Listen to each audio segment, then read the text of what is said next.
I need to get it full screen.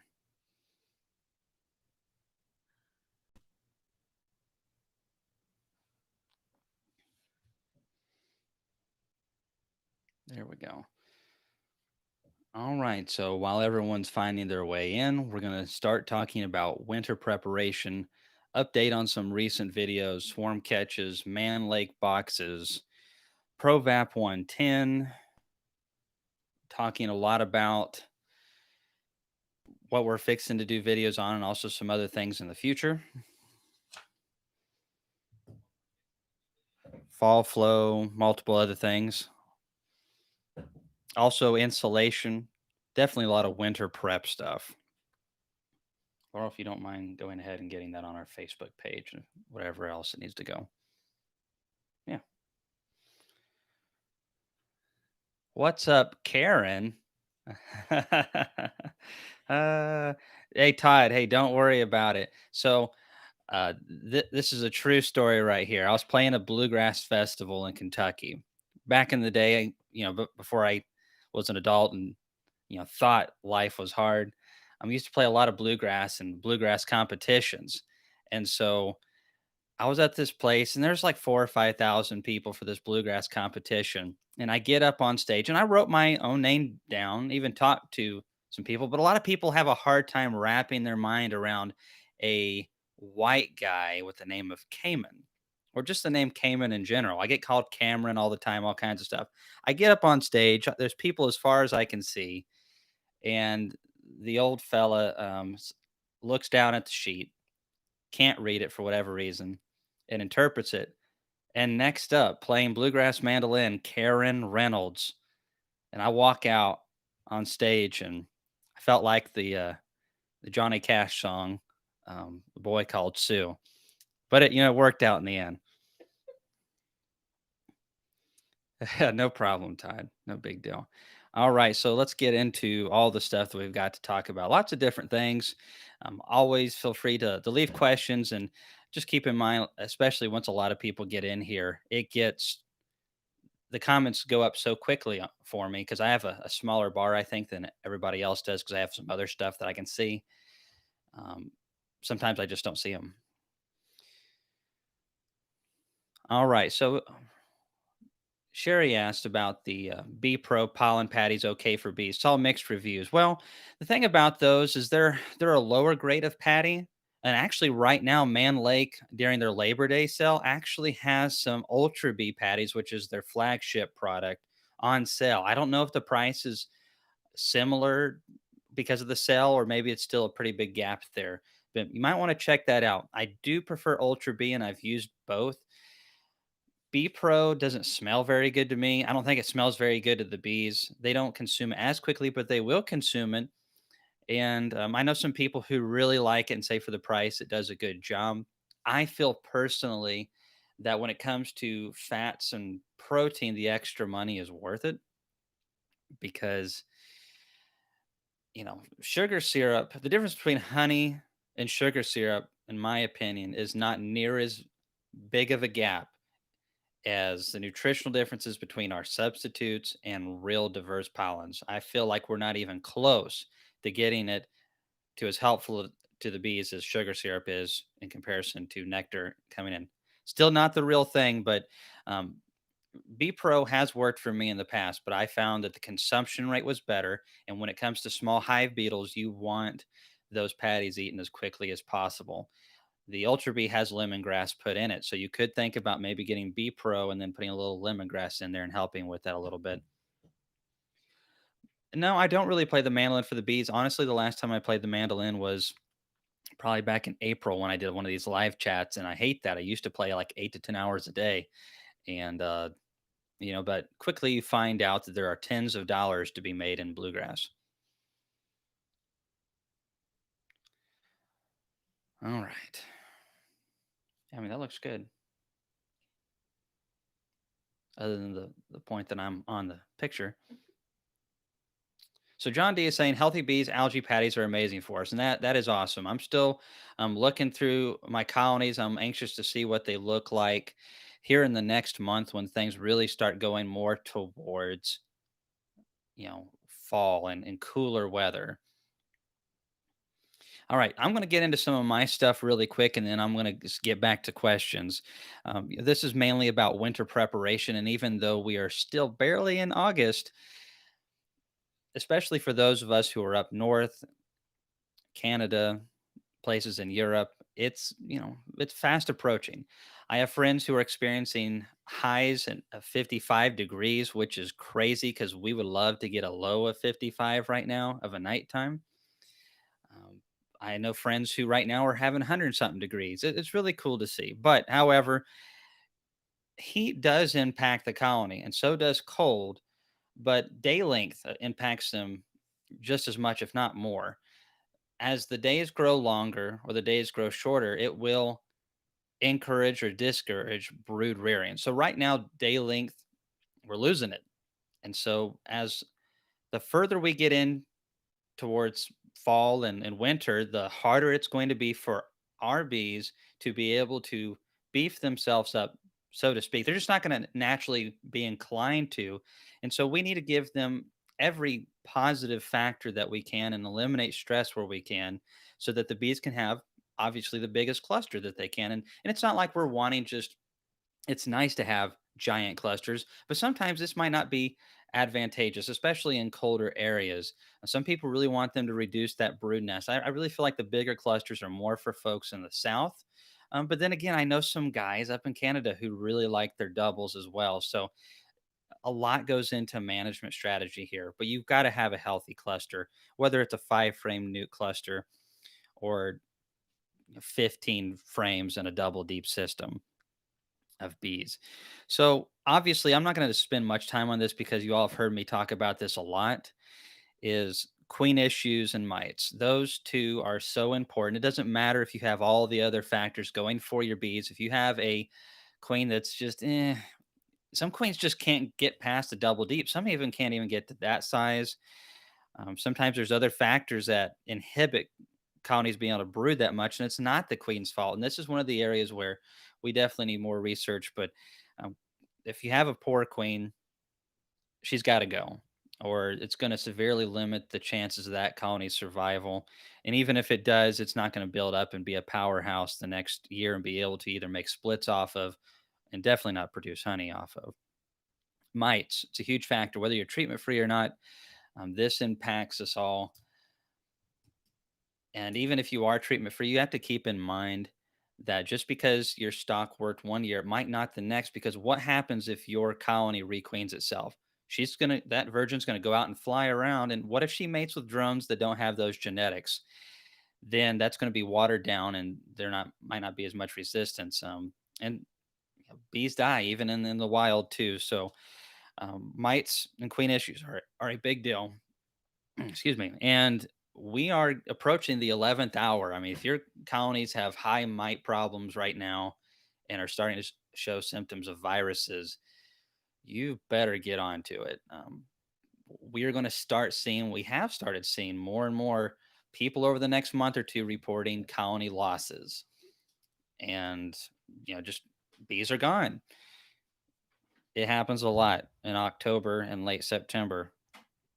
And a lot depends on region when that takes place. So, another thing for winter preparation is no water leaks. I mean, this one's pretty basic, but when you have migratory lids like mine, this can be an issue. Also, some shoddy equipment. Maybe you got from Man Lake or something that's pretty holy, and not in the good way. I've got some really old boxes that are extremely holy. Ian told me that I should keep them because there's memories there. I'm not like that.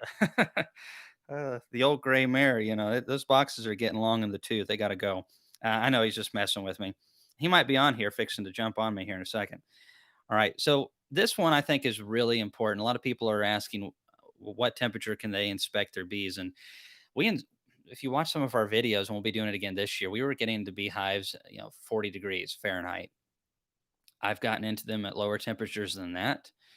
You've got to be quick. You got to know what you're doing. There's no reason to get in there unless you have a reason to be in there.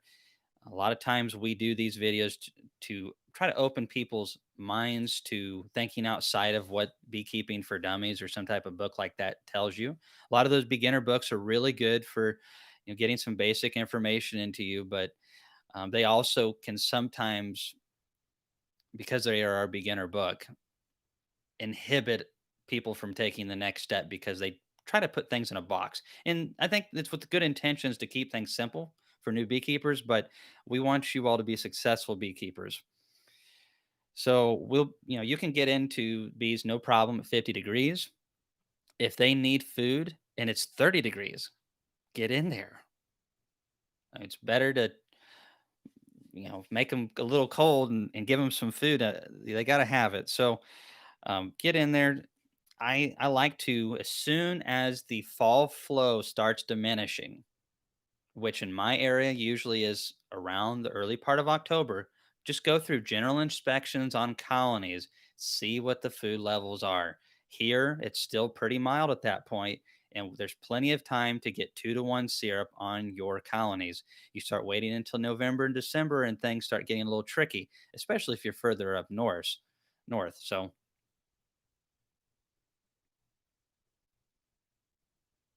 let's see here. Now, okay, I think I might have still the link for this. I'm going to see if it'll actually work. I'm going to type something down here and paste. Ah, it did work. All right, so here's a link to one of the videos I did last year, and it's on how to make your own thick syrup. It's not perfect. Did that post? Yeah, I think it did. All right. So, and again, I'll get to the questions here in just one second. I just kind of want to get my stuff out of the way real quick while I'm got it on my mind. So on that link that I just posted, there is a video on how to make your own thick syrup, and it is pretty close to Pro Sweet thickness. It's using granulated sugar. I Depending on how you cook it, you'll end up with a light yellow to maybe a slightly amber looking color syrup. It's the lighter it is, the better. But don't worry about it if it gets a little bit dark. Using the lemon juice in the recipe encourages it to be more dark because lemon juice kind of gets dark with heat. So I think that impacts it. When I've used it without it, it doesn't seem to be as dark. But the lemon juice and the cream of tartar is in there to help invert the syrup over, making it a long lasting product. I love making this for pollen patties because it just makes way more superior patties. Now I buy syrup, so it's no big deal. Now, if you're wanting to actually put on winter weight, I still recommend just feeding granulated sugar 2-to-1. Just use cane sugar if possible, 2-to-1. Get that on early before it cools down. Get that weight up. If you have a good, strong colony, say a cluster between 8 and 12 frames of bees or bigger, then I really want to see the equivalent of a deep box worth of honey on that colony or syrup. And sometimes your bees won't need it if the fall flow is good. This year's shaping up to be good here. But some colonies will be halfway there, three-quarter of the ways there, and they'll need just a little bit to get them topped off because we don't want our bees when they're brooding in February to all of a sudden be like, whoa, whoa, whoa, we're running out here. And they cannibalize some of the brood or they hold the queen back right at a very crucial period. So, but that syrup you can make it yourself at home.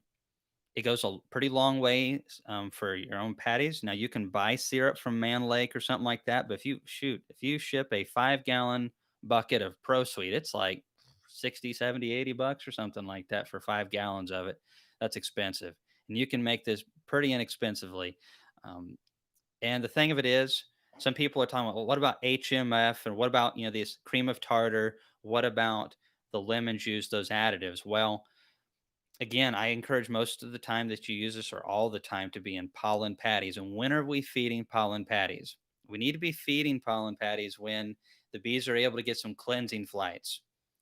I don't see any reason to really feed pollen patties before that point. Now, I'm not saying they're getting them constantly, but when we start feeding our pollen patties, usually the bees are able to get out at least every other week at the least and be able to get some cleansing flights. And this is important because even when they're bringing in natural pollen, there's roughage in the pollens that need to be eliminated.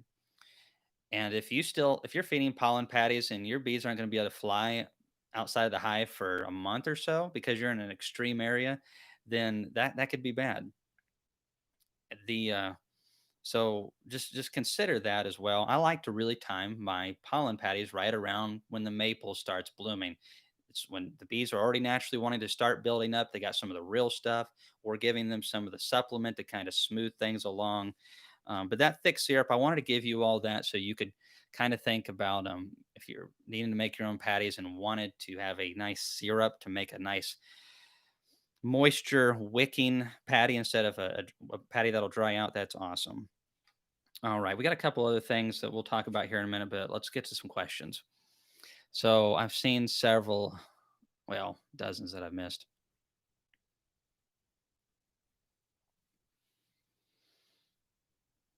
Got a lot of people from all over the place. Uh-oh, Kirk Brothers knows Byron Ferris. Mm-mm. Yeah, you need some better friends. Oh, yeah, poor Byron if he's on here. So B-Lord says, why my honeybees don't take 50-50 sugar water? That is a good question. I really now 50-50, I imagine you're talking 1 part water to 1 part sugar. So that'd be equivalent of basically 1 to 1, 1 pound of water to 1 pound of sugar. And they should. The only times that I see with my bees that they're not taking it is when they're bringing in so much nectar that they just don't have the time for it. And that's pretty much the only time. Even if there's a light nectar flow, they should bring it in. That is really odd. Now, if a colony has got a lot of viruses or something, or they're really sickly, they can drown in feeders, or they'll ignore it a little bit more, or maybe it'll spoil first. You might want to smell it and see if it's spoiled. Honestly, I don't know, but if it's good one-to-one feed and the bees are healthy, that's feeding is a clear indicator to me of what's going on in the colony. And a good healthy colony, like a 10 frame deep or stronger, should knock out a gallon of one-to-one if it's like a frame feeder where they can just get to it fast within a day. So I really don't know exactly why they would not be taking that because they should be.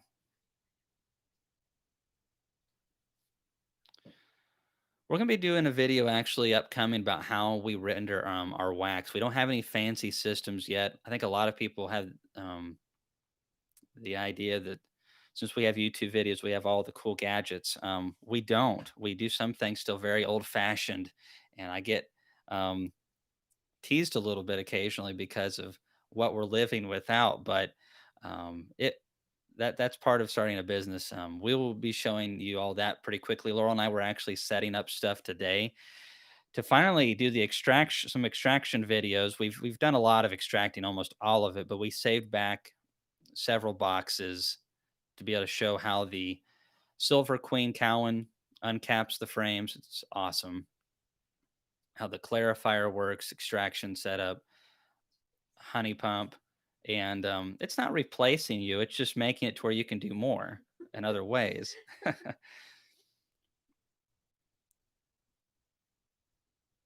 So Justin Mitchell asks, how late in the season can you put a new queen in and be okay for winter? Well, the sooner the better, because she's got to have time to, at least, in my opinion, she's got to one have a cohort of bees, a decent bit, but she also needs to be able to get a couple of brood cycles. And I really think 2 brood cycles is important, in my opinion. One's not enough. Two is really good. If she can get 2 good brood cycles in, they might not be the biggest cluster, but they can still be a pretty healthy cluster. I'm requeening some colonies right now. Again, I'm in Tennessee. My bees definitely have multiple brood cycles ahead of them. I've got a bunch of splits, but those young colonies, they won't forage the same. They really need baby. They definitely don't need anything that's going to slow them down. Bad weather comes along, hurricane, that kind of stuff. You get a bunch of rain for a week. If they need food, get in there and give them a little bit of one-to-one, something like that. Maybe a little pollen patty. But I requeened a colony in December of last year, and it worked out pretty well. Don't recommend that for most people, but it did not produce a giant honey crop like the colonies that had a good queen going into winter because they just didn't have the population. Hey, Roy. So you've had a hive abscond for the third time this month. I've changed hive bodies, comb. I've fed the one-to-one syrup and pollen patty. Any ideas? All right. So,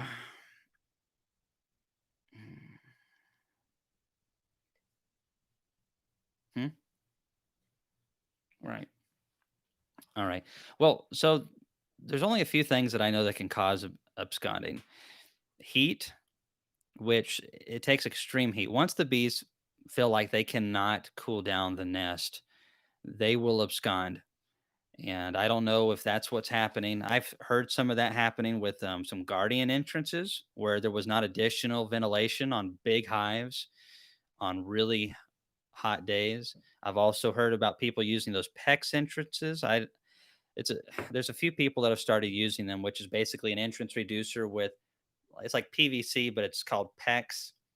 And it's just basically a pipe, and you have like four, and the bees can just fly through. They're like, well, it's small hive beetle proof, but goodness, that's so tiny.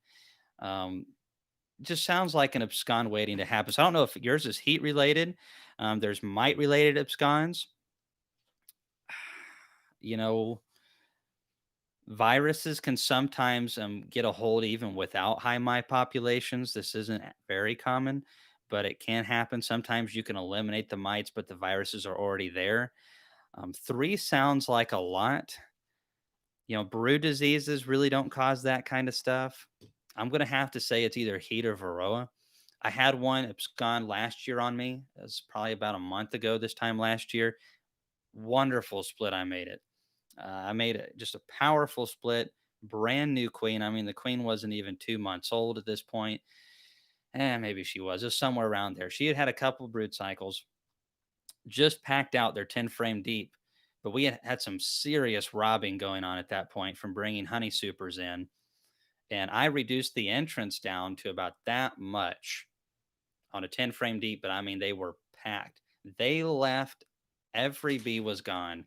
And when I went in there to look at it, there must have been at least 2.5 frames of capped brood and then brood in stages, and they just left them.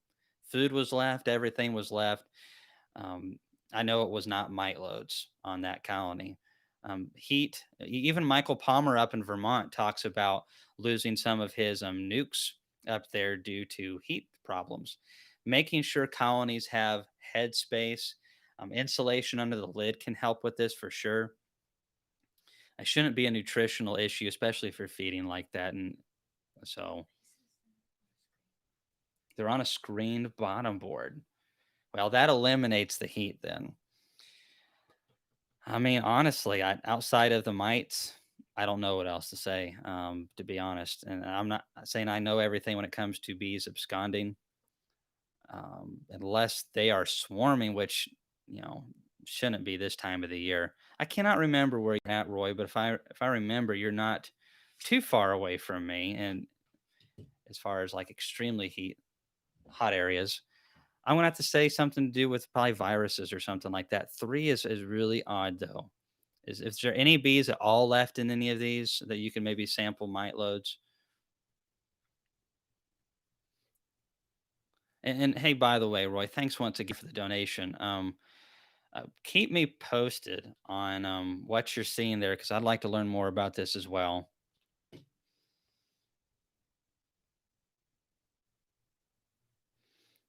All right.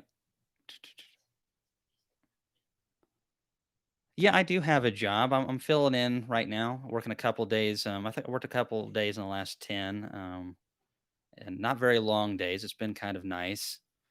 Um, but I'm definitely going to be working more this winter. It's going to make it, it's going to be interesting again. I've been very, very thankful though this year that I have not had to work 40 hours in 3 days and then manage the beekeeping stuff.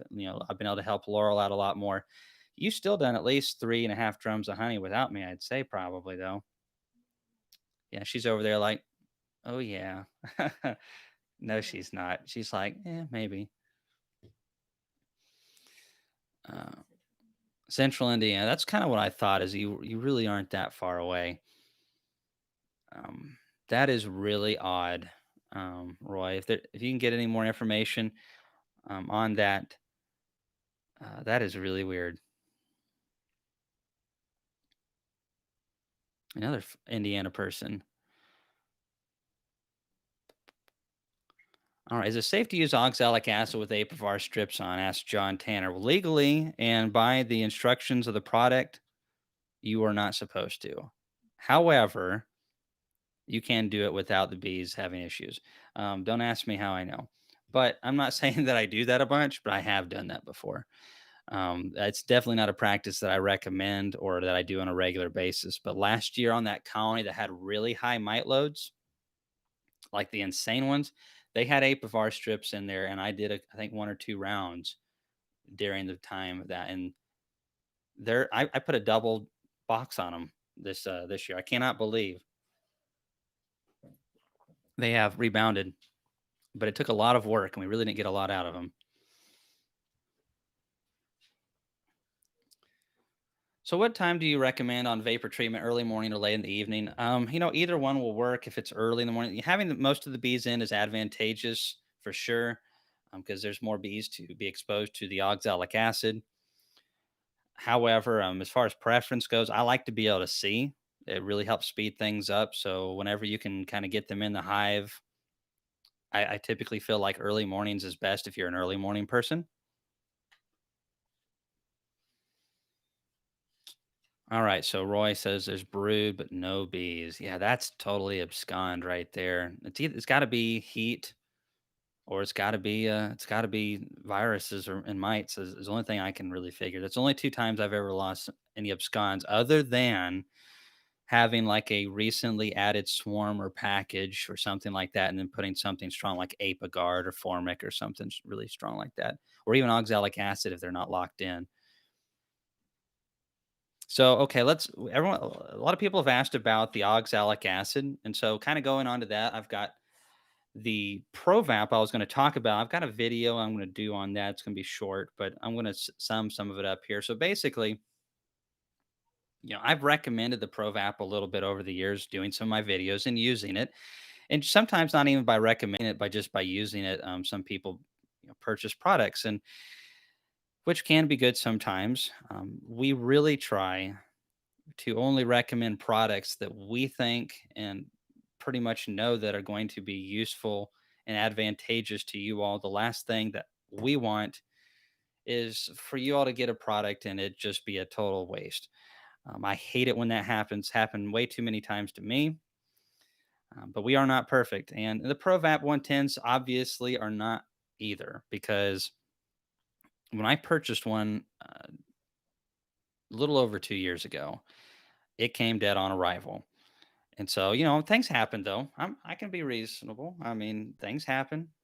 So they shipped me another one, and this one worked for a little while, and then I used it this winter, and it's pretty weak treatment. Oxalic acid vapor is it's pretty weak, so we don't use it during the brooding season much unless our splits are timed. But when we need it and they're perfectly timed, you have like 5 to 7 days to get that treatment in there, or you've missed it. You've absolutely missed it. And oxalic acid vapor can be wonderful at that point because you can drop in some vapor for 10 cents and get yourself a really nice kill. Instead, I ended up using $2 Apifar strips, and now the Provap is down again. And so when I drop 500 and something dollars for a tool, I expect it to work well. Um, so, two times in 2 years is a frustration to me. I know a lot of people have used them and said they haven't had any problems, but for those of you who are looking into upgrading your oxalic acid vapor usage, or who are wanting to get it for the first time, I highly recommend the John Oliver vaporizer, the Easy Vap. I'm getting one as a backup for whenever this Pro Vap gets fixed, if it does get fixed. And that way, I will have that product. I've heard good things about it as well. The difference is it's like a third the price. So I think it's 180 bucks or something like that. Stan, you just bought one recently, if I remember, and maybe you can tell me what it was. And thanks for the donation, buddy. I hope you guys are doing well down there in the promised land of Alabama. Who do you recommend buying boxes and frames from? Thanks, Merry Christmas 2.0. Um, as far as boxes go, that's a great question. A lot of people have asked about the Amish and all that kind of stuff. The Amish are hard to get a hold of. I'm going to do a video soon. I'm going to get the information and contact information for the Amish and try to get a hold of other Amish communities that are doing that from other beekeepers. If you all know of any good, reasonably priced sources that are quality, let me know. And I'm going to try to put together a network on that kind of stuff. But as far as frames go, I love Man Lakes frames. I think their frames are the best that I've ever used. They're uniform, they're straight. I just like the way they're designed. It's awesome. Yeah. But their boxes are terrible. And not, I mean, there's so many good things going for. If they just get the joints right, they would be a great box. Maybe not the best priced boxes, but they would be great. Hey, Kenneth, I missed saying thank you so much for coming on here again and supporting our channel. Thank you, thank you, thank you. And if you have any questions, make sure you leave them below. I've said that a few times, haven't I? So, all right, another Tennessean on here. But yeah, the Easy Vap. A lot of people have loved them. I've heard several people who have maybe wanted to get more parts for them or had something wear out over time, like one of the rings or whatever. And John, I've talked to him on the phone personally. He's very smart, very sharp, and everyone has said that he takes care of his customers. And you're getting a unit that works the same way at a third the price. So I really wanted to promote that today because oxalic acid vapor is a very handy product when used correctly, and speed is so important. And these easy VAPs can treat a colony in between 20 and 30 seconds. The Ohio State Buckeyes, Ohio Renegades. You guys aren't even playing football this year, are you? Which is just awful, by the way. Yeah, $175 for the Easy Vap. You know what a good price. I think Man Lakes right now is 525 or something for the Pro Vap, and I've had two issues in 2 years, so my money's now on the other. So Stan's asking best way to store empty combs, moth treatment. All right, so it depends on how you want to go about this. If you're wanting to ensure that you get nothing in there, then using the paramoth crystals is a way to do it.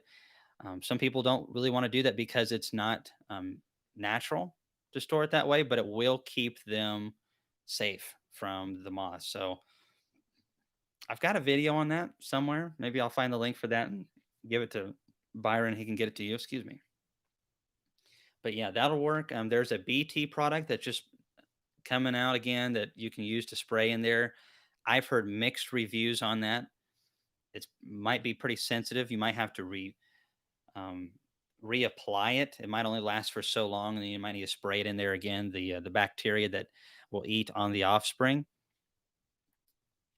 Also, if your combs are really dry and there's no bee bread or honey, and they're not brood combs, they're just supers, but there's nothing on them. I mean, they're dry as a sheet of paper. A lot of times they store very well as long as you instead like if you have a 10 frame box, don't have 10 in there where they're really tight up against each other. Put 8 in there and then have a them off the ground a little bit, have a screen underneath where no mice can get in there, and then have a screen on top. You need that airflow, you need space in between. That works really well for me. But then again, if you have any foodstuffs in there, then you're going to have some issues. And once it gets down to freezing, you're pretty good either way. But some of us, especially in Alabama, places in the South, and you've got to deal with those things almost year round. Hey, Terry Day, thanks so much for donating to our channel, and be sure to ask questions if you have any. And I'm not sure I've seen you on here before, but then again, I see a lot of people come on here, so I forget people. But thank you very much. All right, so As far as the boxes go, Christmas 2.0, I really like the ones I got from the Amish. The joints are way better than the ones I got from Man Lake. I've made my own boxes. There's a couple other places out there. I've heard some good things from other people, but as far as my personal experience, I like the Amish. You can get them for $13 for a Cypress deep box in Lawrenceburg, Kentucky, and in Lawrenceburg, Tennessee, and Franklin, Kentucky.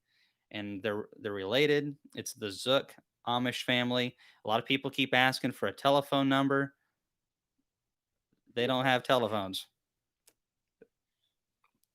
They've got beards though. Some of them.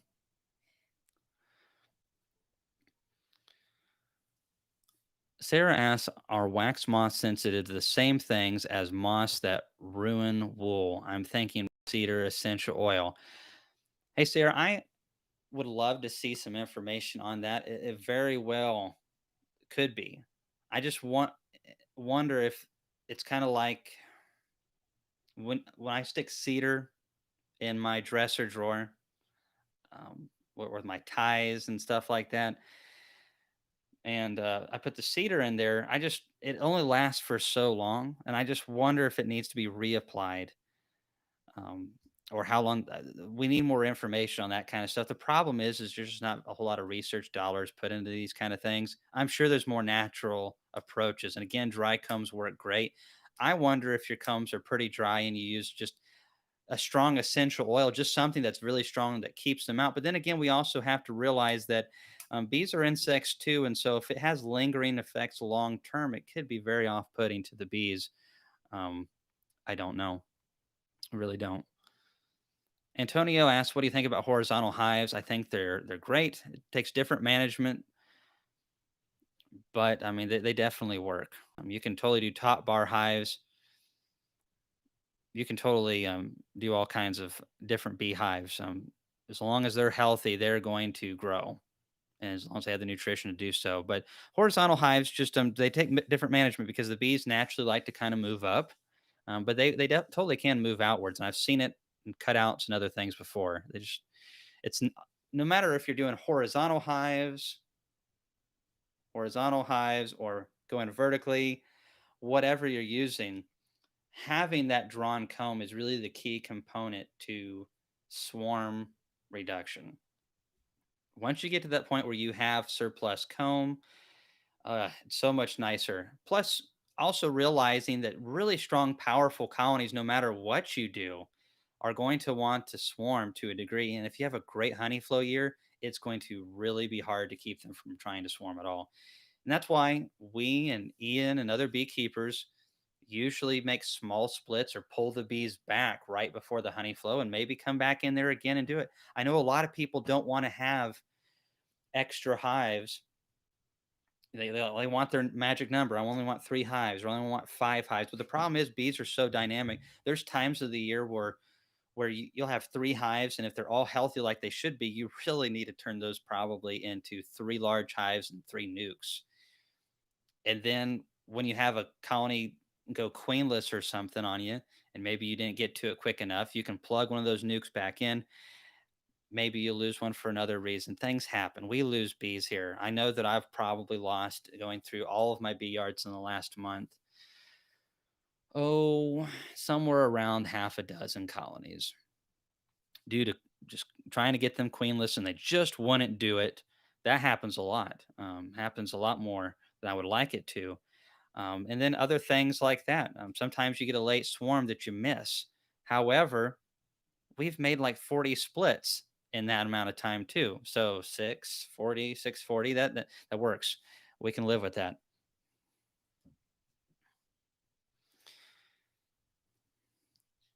Hey, Larry Lee. Hope you're doing out there on the doing good on the West Coast. Ooh, getting dry. Hey, Jim. So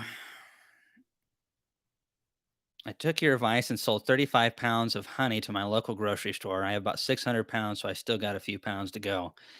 Well, I hope that works out well for you. I tell you all, if you have good quality honey, unless you're charging just a insane high prices, it's going to move. It's high demand right now. People love it, especially if you're easy to get along with, not like those Canadian beekeepers. Oh, hey Ian. I didn't see you there. Um no, what? Oh, I knew he was there. I wouldn't waste a good gag like that when he's not even listening. Um anyways, so yeah, you'll move that honey unless you're producing as much as Ian is, and then things get a little bit more complicated in that department. Beard joke is worth. Thanks, Lisa. I appreciate that. I have a lot of beard jokes actually. It's probably out of jealousy because I can't grow a good one. My brother Ethan can. He was growing good beards at 16. Goodness gracious. So Ian says I run a 10% summer loss. Those nukes are nice to fill in the dead spots and hold numbers up. And thanks for chiming in on that. That's a lesson that I've learned over the last couple of years is that just expecting those kinds of things to happen. And a lot of times on Facebook and forums and stuff, some people maybe they're lying, but they're just being a little bit less than honest. I know one guy was telling me, I haven't lost bees in I think he said 6 or 7 years. I have not lost a colony, have not lost a colony. And he had pretty decent amount of hives, and I found that a little hard to believe. And come to find out, he said that he meant basically that he had not lost numbers in that many years. And he made enough splits to compensate for that, which makes total sense to me. But whenever he'd lose one, basically he had a nuke to plug it into it, like what Ian does. And so never went down from his numbers. That makes sense. I think, though, sometimes when people say those kind of things on Facebook and like, I haven't lost bees, and then you get a hobby beekeeper who loses 70 to 80% or maybe even 100%, and they feel like, just they're doing everything wrong. Just keep in mind that most successful hobby, sideliner, and professionals are very good at being able to make their own splits and keep basically ahead of the loss game. If you're in agriculture, you better expect loss. And that's maybe the truest thing I've ever said. I absolutely do think priming before you paint is a good idea. Paint does not adhere near as good to wood as primer does. You can live without the primer, but if you want the best protection, do some priming beforehand and work it into those gaps, especially if it's a Man Lake box. And I emailed some of the people that work at Man Lake because I've got some good relationships with the people that are there. I've done as more good reviews on Man Lake stuff as I have bad. I need companies like Man Lake. I know a lot of people just love to hate them. There's some things about them that I don't like, especially since they've acquired the chicken facility and acquired Kelly's and other things. It has made their customer service, which they were built upon, go right on out the window. However, they are very useful, especially to businesses like myself. I would not want to be in one of those countries that does not have access to good bee supplies I can buy in bulk. But however, I emailed them and told them, I said, hey, this is not a reflection of how I feel about you all. I know a lot of this stuff is out of your control, but I also feel like I have an obligation to all of you to be honest about these things. I would really like to be a source where folks can watch the videos on something and be able to get an idea of what to expect before you buy. I can't be perfect, obviously. There's a human element there, but um, I was not very happy about them. And I don't expect perfection, but I expect them to work. So I might not ever get any invited to any Man Lake conferences, but I don't know. I love their frames. I've said a lot of good things about them. They need to work on that department. I really feel like most of it has to do with there's too much moisture content in the wood, and then they cut it, and then it shrinks or it swells or whatever. I think it's moisture content. Yeah, things should fit together. I mean, goodness gracious, a rectangular box is just about the easiest thing to build. If you get a new extractor, where from and what size? That's a great question, Mary Christmas 2.0. So, Laurel and I were actually talking about this today because you have different kinds of beekeeping companies, and maybe Ian can chime in on this, even though he's on the commercial side. You have companies that are jack of all trades and masters of none. That's kind of what I would call more companies that are like Dadant, especially these days. Man Lake, who is getting like that in a bad way. But then you have companies like Maxent. You have Cowan, Cooks and Bills. You have other companies that are in Europe, and they specialize in like just a very few things. If I was going to get an extractor for the long term, something that I wanted to keep its value and to get parts for down the road. I want something that's made by a company that specializes in that. Maxent, they don't dabble in selling you JZBZ cups. Now we need companies like Man Lake to do that. We need those products, but I want a company when I call them on the horn and say, "Hey, I have some issues with my extractor, or I need a replacement part for this." I don't want to be competing with the thousands of other people who are wanting to get labels for their jars, or who are wanting to get mite treatments or this and that. And I don't want to be talking on the phone with somebody who's used to dealing with other obscure stuff like that. I want someone who knows what they're doing, especially with a high tech piece of equipment. I've got a Cowan Silver Queen down there, and you can just tell that the people at Cowan, they are all about extraction equipment. So Maxent, I really have liked their stuff. I always thought it was pretty good, especially for the more the sideliner size, the small professional, which is more about where I'm at. I like Cowan, but I got a Dadant 20 frame extractor, and it's pretty good. But I think if I had it to do over again, I'd probably go with Maxent or something like that. Someone who specializes.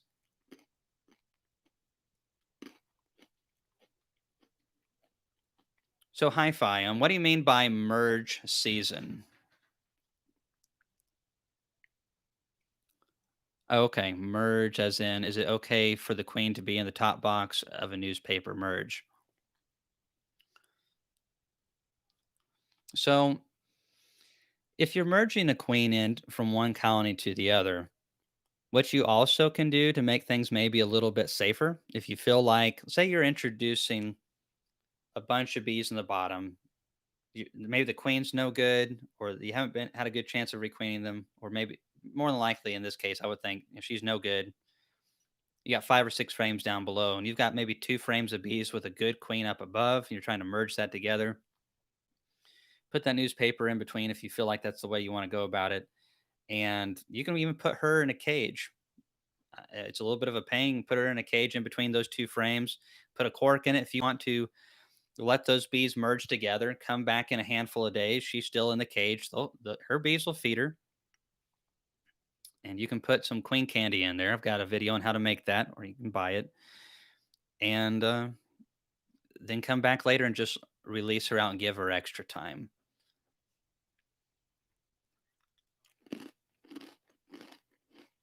Yeah, Hobart would probably make some good extraction equipment stuff.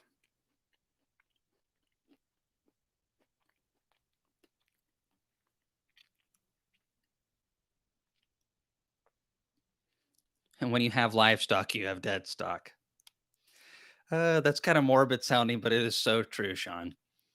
We have these chicks out here. We used to raise a few thousand broilers.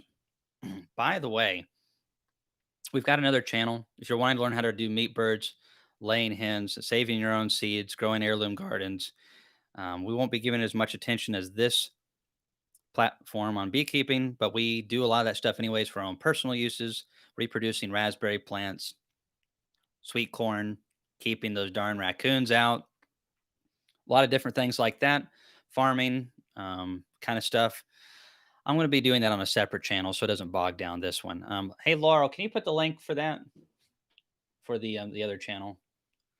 Laurel's going to leave that down below, and I'll let you know when that is. If you'd like to hop on board that, you can always see that on Facebook too.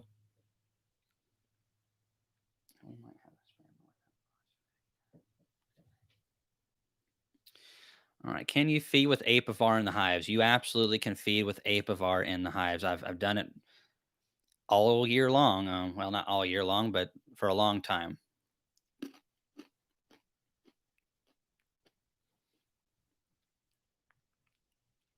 All right. So Landon has a question. What is the quickest and easiest way to get honey out of wax cappings without a wax spinner? Well, it depends on if you're wanting to fork money into it or not. There's multiple different ways, old fashioned ways. Basically, what I have, and I'll be showing you all this here in the near future. I'm finally getting around to it. But so I've got a Cowan Silver Queen that's basically just a knife setup. So if you were taking your combs and cutting them with a hot knife or cutting them with a cold knife, which is just a sharp knife, and laying those cappings over, then I've got in that tank underneath a stainless steel screen that basically keeps it off the bottom of the tank and lets it drain out over time. And it does a really good job like that. However, I mean, it doesn't get 100% of it all, and that's fine. I'm okay with a little bit of it. There's different types of extraction setups. There's knife setups, and then there's ones that are like flail or chain uncappers. I've looked at those. I almost went that direction one time because there's a deal on a chain uncapper, but I really didn't want to go that direction because I felt like one hearing from some commercial guys it damaged the combs a little bit more. And then you have to deal with the slurry. So if you're using something that like scratching it off with a scratcher, or if you are using a Simply Honey Farms uncapping system where it shreds it up, those work. But you have so many little particles of wax that gets in your extractor and it clogs your filters. You need a totally different system to handle all that roughage. By the way, Laurel just left the link to our new channel. Right now, it's called How to Farm. I think that we'll probably keep it like that. We just threw it together because we're doing these meat birds. 5 weeks from now, they will be hitting the grill and they will be honey marinated or dipped in honey mustard. Yeah. Yeah. Yeah. That's a good idea. Laurel has all the good ideas. I just basically in the mouth. But so just my personal preference, I really like a knife setup because it just lays those cappings over. If you can get a metal screen to let those drain out, they usually do a pretty good job, especially if you're where you're extracting is around 90 degrees, 80 degrees, not room temperature. Starts honey doesn't really want to move around as much. That's really nice. And then on top of that, there's not a whole lot that gets to the next stage, which is going into the clarifier. So not a whole lot of wax gets in there. It goes through multiple baffles, and by the time it gets to the end and pumped into the barrels, there's just not a whole lot to be filtered out. So someone asked, can you please say a quick hello to my 70-year-old beekeeper, Mikey? I like that name. Hey, Mikey. Hope you're doing good. And make sure you don't let those bees sting you on the nose. It doesn't feel very good. Last time that happened to me, I cried like a baby. Literally, I could not stop the tears. It was just really weird. And my nose started running. It was embarrassing. Hey, Rodney, thanks for subscribing. I think we're going to have some pretty cool information on that other channel. I actually have more experience farming and, more of the free range pastured poultry and doing some cows and hogs than I do. Well, if you count if you scrunch up the beekeeping, if you were to spread that out, it'd be about the same, but I love it all. Let's see. I really have missed doing more with chickens. I really think chickens are a lot of fun. Yeah, thanks everybody who's subscribing. That's it's really nice of you to do that. Would you comment on how a hobbyist can get into selling nukes? And before I get into that, real quick, hey Jonathan Flint, thank you so much for donating to our channel. We really appreciate you. If you have any questions, make sure you leave them down below.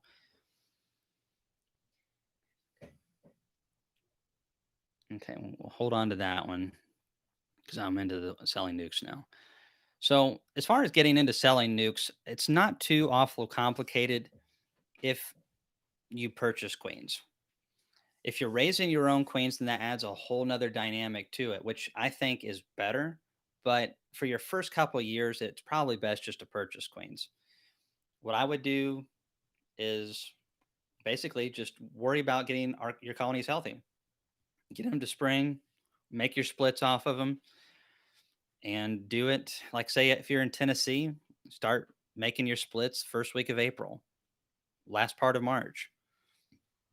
When you have mated queens, it's a whole lot easier. When you're dropping queen cells, one thing we really encountered this year with the cool weather is getting queens mated and not getting this high of a percentage that we would have liked. So that was an issue. Thank you. And so, I mean, you could just purchase some queens, make some splits. I just did some videos on how to make splits in summer. It's basically the same principle in spring. You might throw in another shake of bees just to keep them warm. But it's really not that hard. As long as there's about 3 frames of frame coverage and a good frame of capped brood and a frame of food, you could throw 3 frames of foundation in there, a mated queen that you purchased. And as long as a decent mated queen, you give them a little bit of 1 to 1 to get that comb drawing, you should have them up to size in a little over a month.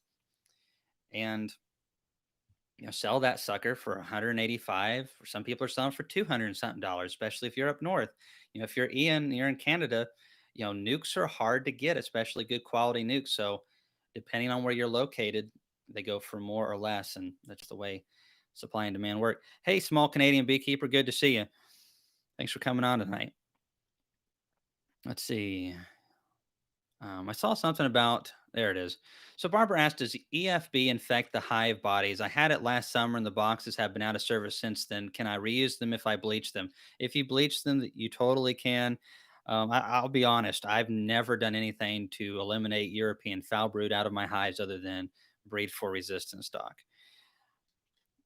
There's certain things that I feel like can be bred for resistance, and European foul brood I think is one of them. It's not like I have full immunity, and adverse nutritional conditions and weather conditions, I still see it pop up, but I have not had a pandemic, so to speak, of European foul brood. I've had combs that have had it. A lot of times, stick them in the freezer, and I still use them later. I'm not a big stickler on European foul brood. Of course, I know in other places, especially in Europe, it's supposed to have different strains. I really feel like when it comes to stuff like that, if you're able to raise your own queen, selection is really handy. Yeah, I don't have chalk brood problems. I don't have a lot of different things. And some people are like, well, you're in a warmer area. I know people in Hawaii who have chalk brood problems, and they never hardly get a day below 70 degrees over there. So I think a lot of it has to do with genetics. They have great flows over there too. A lot more nutrition than we have, a lot more consistent. So I think genetics are really important. They're also they don't have a whole lot of genetic diversity on the Big Island, I don't think either, because you can't import genetics over there. You can export them, but you can't import them. So I really feel like selective breeding is really important, and I definitely know raising our own queens, I feel like, has done wonders for our business. But I would totally use them. But that's just me. Um, I think the bees would be just fine. Will you sell queens and queen cells next year? The plan is to sell queens. I don't know anything about queen cells. We're selling more queens. We did sell queens this year, but basically, I don't announce it on YouTube because if I did, I would get 500 replies, and I'd only have like 50 to 100 queens to sell. And I would really like to sell those all in one shot if I could. But next year, if we have the time, I'm planning on trying to produce at least 2 to 300 queens a month to sell for 3 or 4 months. So that's still not a ton of queens. Probably safe to say that we'll sell around 500 to 1,000 queens next year. It's not a lot. We'll see what we can do to get them into our subscribers' hands. We really would like to do that more. We have done that, but a lot of those guys are buying 10 or more at a time, and I know them personally a lot of times, and they live close by. Yeah, someone said I paid $210 for my nuke and got free hive beetles as well. Lucky me. Some people don't get bonuses like that.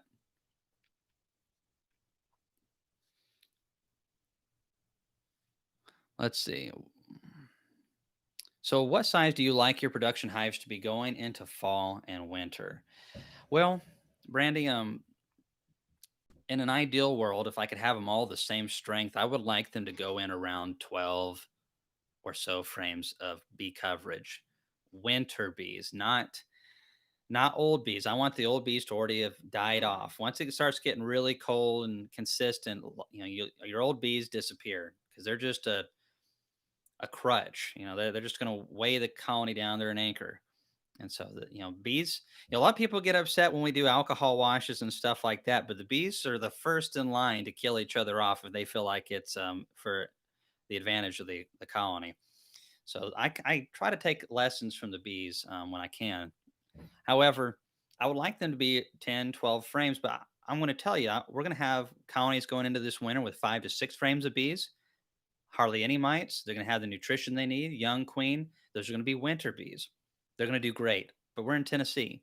So I don't have to do a whole lot to keep those happy and healthy here. Bees don't winter kill in Tennessee if they're healthy. Anyone that says that they lost bees in winter in this area, it's because their bees weren't in good shape. We don't get strong enough winters to kill bees, not healthy bees. So when it comes to well, we're going to be running again 5 frames. We'll have some that are in a 10 frame box with a frame feeder and probably about 8 frames, and they'll be packed 8 frames. But they're going to need a box added probably first week of March at the latest because they'll outgrow that very rapidly. Mostly we'll be running doubles, I think, but there's a lot of merits to singles as well. And one thing I'm looking into right now is instead of running into winter such large, seven. I don't know where I got the number seven. Two double deeps and having somewhere between 12 and 14 frames, splitting that in half. Like that's where I got the number seven. And making it a 7 frame over here and a 7 frame over here with a new queen and running singles in. However, right now with the job and homeschooling the kids and just everything else, I'm trying not to stress ourselves out. So we're trying to keep it simple. Take my dad's advice. He always told me to keep it simple, stupid. All right. So let's see. I got some other stuff in here. So I don't know if Ian's still on or not. He's probably working hard and just waiting for me to call his name or something like that. No, on a serious note, though, um, the product that he calls Foamies and the Reflectix product that we have down here is pretty similar. I don't know if it's exactly the same. I think Ian's, though, is it actually foam on the inside of yours or is it actually like air inside of round bubbles like ours is? Um, just kind of curious. Wow, you're already 40 degrees Fahrenheit in Sweden. That is amazing. Amazingly cold. Um, I would really like to actually visit because I'm really tired of this heat. Okay, so it is a bubble wrap. I thought it was, but I just was curious why it was called foamies. I thought maybe there was foam in there, and some of the pictures of it looked kind of like it might have had foam in there. Just hard to tell. Anyways, my tests with it over the last year, I put it on 50 hives, and I had one BR. Every hive had it on there, and I thought it did a really good job. I really thought it did a great job of sealing the gaps from the lids, especially when you're doing things intensive like Ian is, and what I'm trying to do, and you're getting into bees at cold times of the year. It makes a lot of sense having that on there to drop that lid down and seal things up as much as possible because you really want to keep the integrity of that hive is really pristine as possible. You don't want to leave a lot of gaps, and so it'll lose in efficiency, especially in an area like Ian's. It makes a very big difference. Here we obviously don't need it, um, but I did find them very useful. The price point is very good. I think when you purchase as many as I did, they were a little under 40 cents each, or maybe they were 43 cents. I'm wanting to say 34 cents or 43 cents. That's not bad. And the only issue that I had with them, and I don't think Ian probably sees this as much as I do because of the differences in our weather and seasons, is that mine in summer propolis the heck out of those things. I mean, there's just layers of propolis gluing the frames to it. You rip that sucker off, and it's like pulling a bandage off of a gorilla. It's just oh, it's loud. Bees don't like it too good, but um, my thoughts are that I might use it during winter, and then once things kind of stabilize in April, is yank them off, which isn't too much work since they're so lightweight. They could be stored even at the bee yard under a spare lid or something like that. But I thought for the money they were a pretty good deal. Helps to keep the lids from blowing off. You guys get a lot more wind than we do, but we have hills all over the place, and so we got and trees, just trees everywhere. We don't have flat land like you do. Oh my goodness, not even close. But we have that dearth period basically from mid June, at least I do, to mid August. This year was one of the best summers we've had in several years. It's been great. It was still about 2 months of almost dearth. And the bees just have a lot of free time to gather propolis. And, our bees really glue things down. And that's not bad. That propolis is good for the colony. But that is one of the things to think about when using those. But it does add some insulative properties to the hive, and it really helps fills those gaps up. So, Yasmin, thanks so much for coming on again. And thanks for supporting our channel again. Thank you so very much. Great queens, good nutrition, and dead mites. I really hope you will reach your goal. Thanks for making my bee life so much easier. Well, I hope it helps, and thanks for being a part of our lives and our community, Yasmin. I'm looking forward to seeing more of your stuff from Sweden. Windy here every special day. I think that's what Ian meant to say there. Uh, I hate wind. I really don't like wind. A lot of it, anyways, unless it's hot. Let's see. So, getting into more winter details. So, the bees ideally would have a lid that stays warm during the winter to a degree. Using either an insulative reflectix product or double bubbles, foamies, whatever you want to call it, can help with that. It reflects the heat down, it adds basically the equivalent of the lid in insulation. A 3/4 inch lid is about one in R value. Those double bubble, whatever you want to call them, at another one in R value. Plus, you got a little bit of headspace on my lids. I don't know if that helps or actually um, takes away. But either way, even in an area like mine where you don't have to have any insulation at all, it just stands to reason that insulated hives will do better and burn through less foodstuffs. So I also tinkered around with foam boards that had insulative properties of R5. And those did pretty well also. I didn't really see a huge difference in those colonies. I mean, all of my colonies survived, and obviously, most of my bees still had no insulation. And some of those were my best colonies. I would just like to see, and that's one of the things I'm hoping to push forward to with the channel, is just having a test yard and see if insulation makes huge differences in the South. I know in summer it has made a difference on bearding.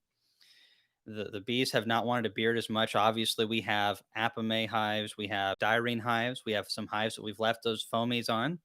I'm going to start saying it Ian's way now because it just sounds so funny. And then also the rated 5 foam boards. Definitely paint those. If you're using foam boards, you have got to paint them, or the ants and anything else will just wear them out. So let's say we have a 10 frame box here. We're overwintering bees like Ian is in a single. But this applies to any 5 frame nuke or any double deep. Hey Ian, thanks man. I really appreciate it. One of these days we're going to do a live chat. And if you're ever down this way, you ought to come on down. We'll show you a really good time. I know you guys in Canada have fun, but Tennessee people, we specialize in that kind of stuff. It's up to you. But anyways, so whatever system you're running, you want to have that lid area warm up there. And why is that? Because and Stan just asked about condensation. This plays right into that. If we can keep the lid warm, this is excellent. This means that we have a nice cluster in there. This also means that we're going to eliminate a lot of condensation raining down on our bees. Your bees need water in the wintertime. They do. And they're going to get that from the water that they're generating themselves. Whenever, all creatures, we're generating water vapor right now in small amounts. And the bees are generating a lot of it because it's cold outside and it's pretty cold inside the hive where they're not, when they're not occupying any that airspace, it's pretty cold around them, but they're pretty hot. So hot air holds a lot of moisture in it. Cold air can't hold near as much. That hot, moist laden air hits that lid, and if it's cold, it rapidly cools down, condenses, and then can rain down on the bees.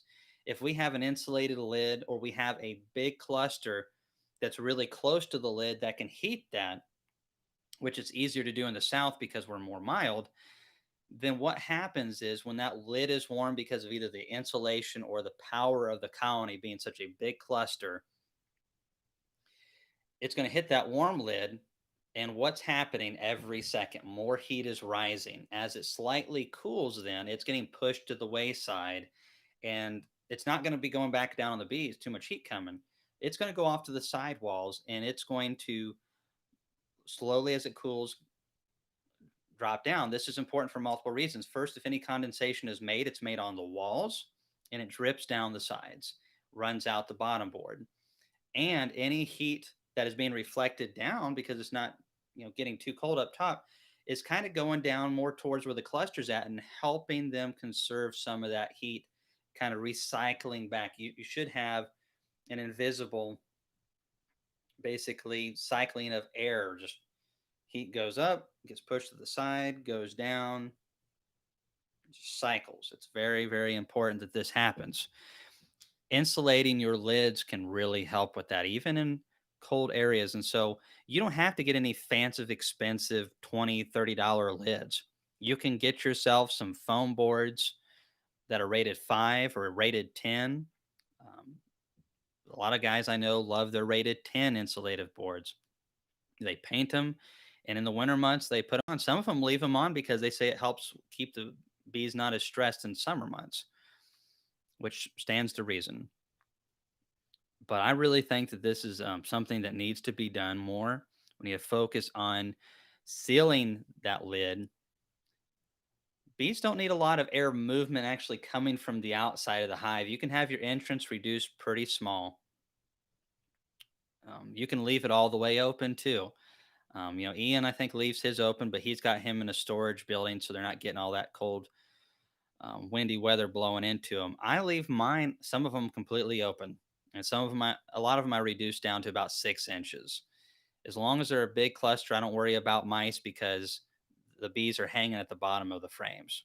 But if they're up in that second deep and that bottom box is unoccupied, there's a good chance that a mouse will build in there, and then they're going to ruin all kinds of combs. And it's nasty. It smells like urine. It's wonderful. Just exactly what you want. And so definitely consider insulating your lids. You can do it pretty inexpensive. Hey, Byron, glad you came on. I was beginning to think that you didn't watch my videos anymore. I haven't talked to you in a minute. Yeah, you look fine. Did I say that out loud? Girls are so weird. And any of the girls on here, please don't take offense. But us guys, we don't think like you do. We're not as sophisticated. We're very simple creatures. I put on a t-shirt a minute ago and was like, "You think this is good enough?" She's like, "No, put on this shirt here. It looks better." I'm like, "Okay, okay. If it makes you happy, then I'm happy too."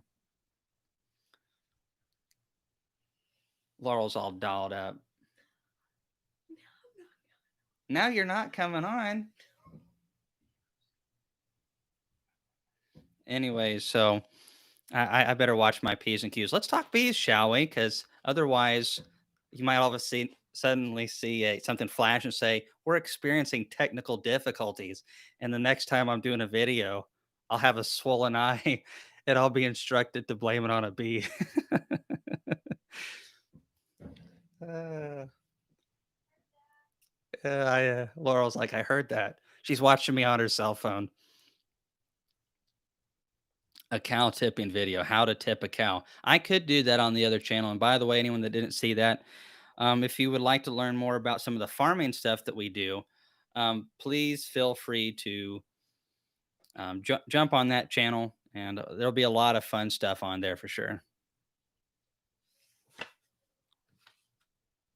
All right. So I've seen good things from the Apame, the polystyrene. I really feel like, as far as moisture in the hive goes, the first level of defense is getting that lid or inner cover, whatever's up on top, getting it, keeping it to where the bees can warm it up, letting that condensation move away from the bees. Some people use products or things that they've built to wick moisture.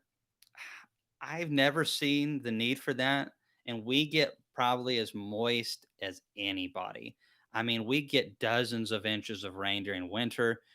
It's just mud here. We don't get snow, we get mud. And that's just the way it is. We got tons of moisture. The main thing is a good cluster. What's the chance that you challenge Frederick Dunn to a wrestling match? Very, very slim. One, because my mom would not put up with it. My wife wouldn't put up with it, and I'm scared of both of them. And also, I respect Frederick Dunn quite a bit. He's been very nice to me, and very generous, recommending our channel multiple times. Um, But if it came down to where we had to, my money's on me.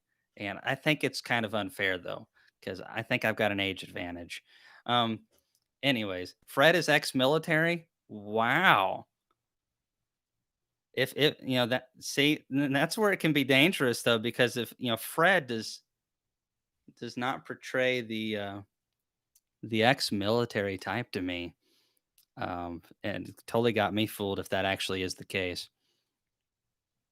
All right. But Brian, thank you so much for contributing to our channel. I'm I would take anybody on versus taking my wife on. She's dangerous. Have you ever fed light syrup in summer after harvest less than 1 to 1? I have, and it works just fine. I'm getting the evil look right now. I have fed a little bit lighter than 1 to 1. It works good. If you're wanting to put weight on, it doesn't do that at all. But if you're wanting to just give them a little bit of snack, that works fine. Personally, I I don't like taking a lot of time and visiting colonies every week. And so if a colony needs weight on it, I put a lot of weight on it. If it doesn't need anything, then it'll hardly get anything. And just basically keep it that simple. It might not give me the best results, but ultimately, time is my number one is the number one factor around here that we're always running out of. And again, right now, I'm trying to do multiple things, and so that's kind of cramping my style. I also milk 270 cows plus my 40 hives. Whoo! I'd rather do the bees myself. Milking cows is a chore. What do you think about plastic frames? Plastic frames totally work. I have some. I've got a bunch. I think as far as they go, Acorn is the best to buy from it if you're wanting plastic foundation, plastic frames. Now I got 3,000 plastic foundations with wooden frames from Man Lake this year. Absolutely love them.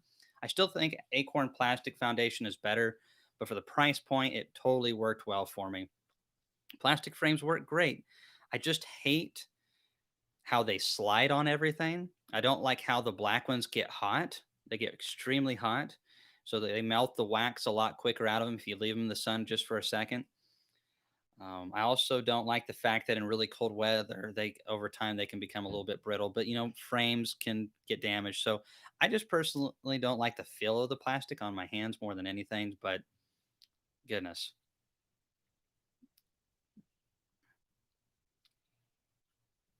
let's see. Yeah, Fred has been extremely nice to us. He seems to be a very nice guy. Hey, John, thanks so much for donating to our channel. Thank you very much. If you have a question, hit me with it. Yeah, milking cows is definitely a chore. I mean, they're a part of your life. When's the best time to remove a queen excluder in Tennessee when running single deep brood boxes and only one deep super above? I'm going to probably remove mine sometime in October. Again, I get into my bees when it's in the 50s frequently. We're not in there very long, just basically crack the box, drive the bees down with smoke, drive them up above the excluder with some smoke, pop that thing off and drop the box back on and you're good to go. It'll work just fine. The bees really don't move up here until December, late December, early January, unless they are really low on foodstuffs. At least that's what I've seen. By the way, thanks to Tracy Scott for sending me this honey from Ohio. It has been really nice. I've eaten it a couple times, and the kids obviously have been sampling it because they eat all the honey around here. I have to put it on a really tall shelf. It definitely has a lot more notes of clover than mine does, and a lot of local beekeepers think clover honey is bad because everyone in the store says clover honey, great egg, and it's rice syrup and other junk like that with a little clover mixed in. This is really good. And clover, there's a reason that clover was considered a really prime honey back in the day, is because when it's real clover, it tastes very, very nice. And it's a nice light honey. Definitely a little bit different than ours. Ours, I think, is more influenced by blackberry blossoms, but there's definitely more than just clover in there. But that was a really nice gift. And I really do enjoy tasting different types of honeys. It's amazing. I've got a buddy down the road. He's like probably 30 miles from me. Every year, honey is red amber, and not the best in the world for biscuits. Light stuff like that. Some people will like it, but not for me. I'm used to lighter, more delicate honeys for that. But for barbecue sauce, it is prime. Meat marinades. Oh my goodness. Hey Laura, what's up? You gonna talk to us? No. Let's see. Yeah, the better half. I tell you, this girl's a honey extracting machine. She's been down there a lot this summer. I had a something come up where I was not able to work like I normally could for about 2 weeks, and that was right because of the whole whatever's going on and around the world. A lot of things had to be postponed and stuff like that, and just so. Anyways, I was down for a little while, and Laurel she did over 2 barrels of honey by herself, completely by herself. And that's a lot of people ask, "What's my secret to getting all the work done?" It's no secret. It's Laurel.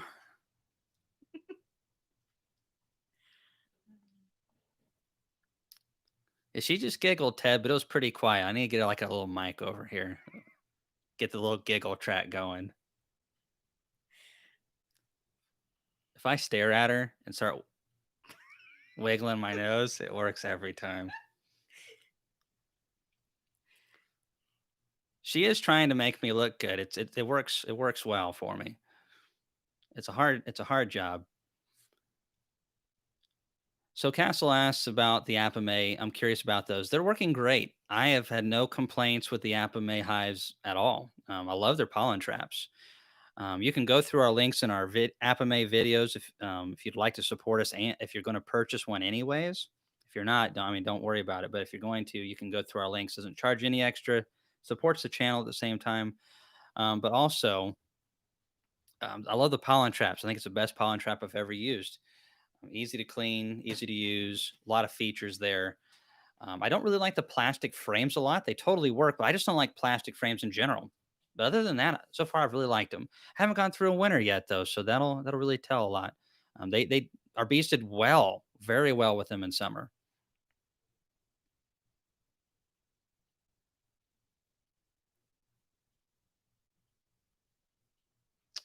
I haven't really done propolis traps. How many splits can you do on a strong hive a year? And a lot of that depends on if you're trying to get honey production from it at all or not. If you're not, you can do quite a few. On our best colonies, I would say that we got 3 good splits off of them this year. Now, we didn't keep all of those. You get one early in the year, you get one right after extraction, and if it's got a good queen in there, you can get one in August. But when you're doing that, you're really going to have to make sure the nutrition's getting to your bees. It takes a lot of nutrition to be able to do that. Takes a very good queen to do that, and it definitely takes low mite loads to do that. Hey, Gasman, B Lord was on earlier. I haven't seen him in a minute, but he might still be on here. Might be going to sleep. It's getting well. It's early.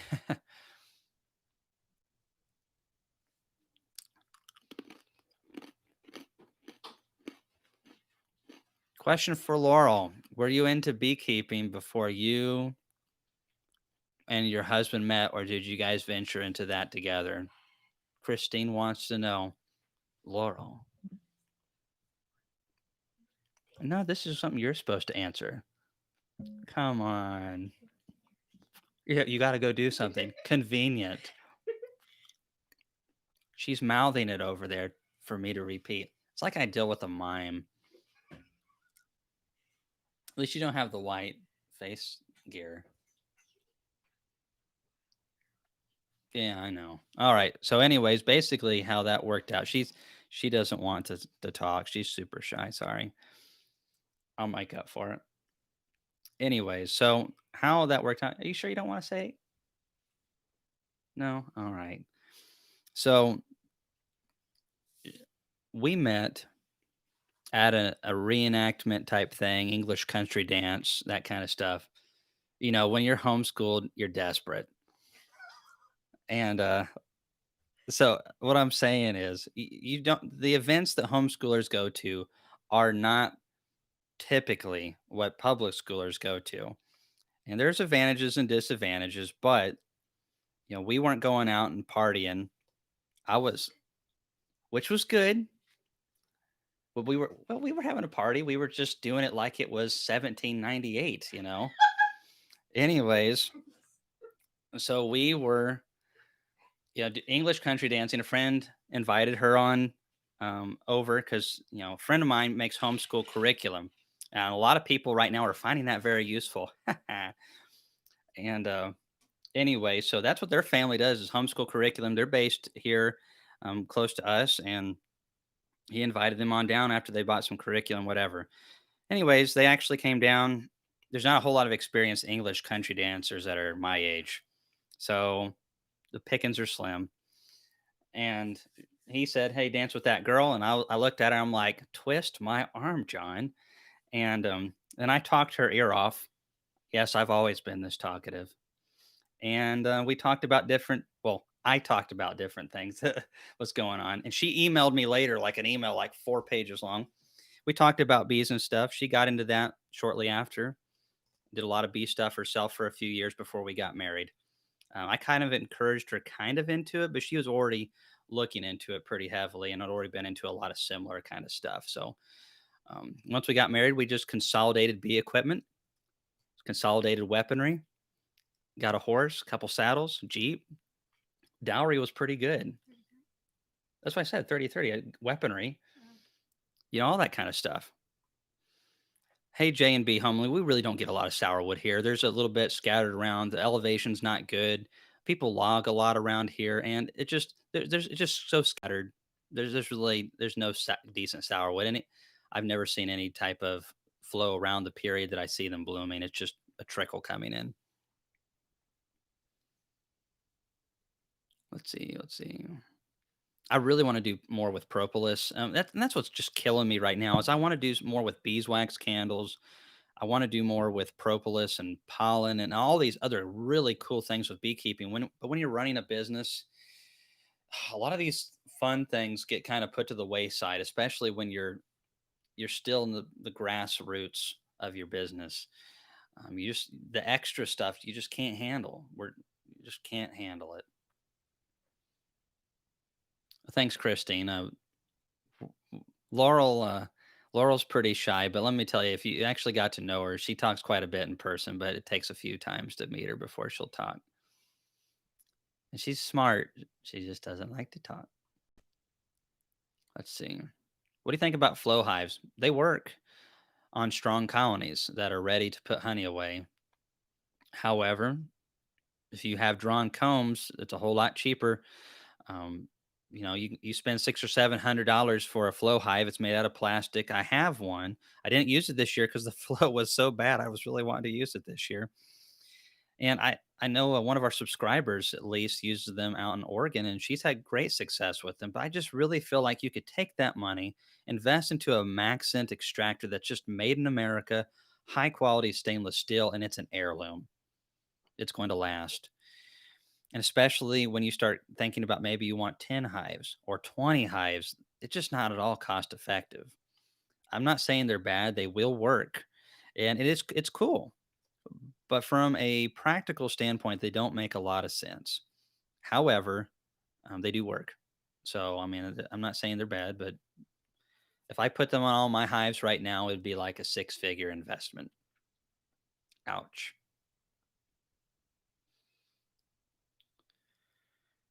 Let's see. Let's see. How many were at your senior graduation? We had one of those? No, just kidding.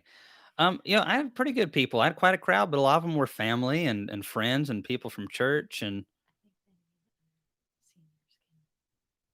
what other seniors?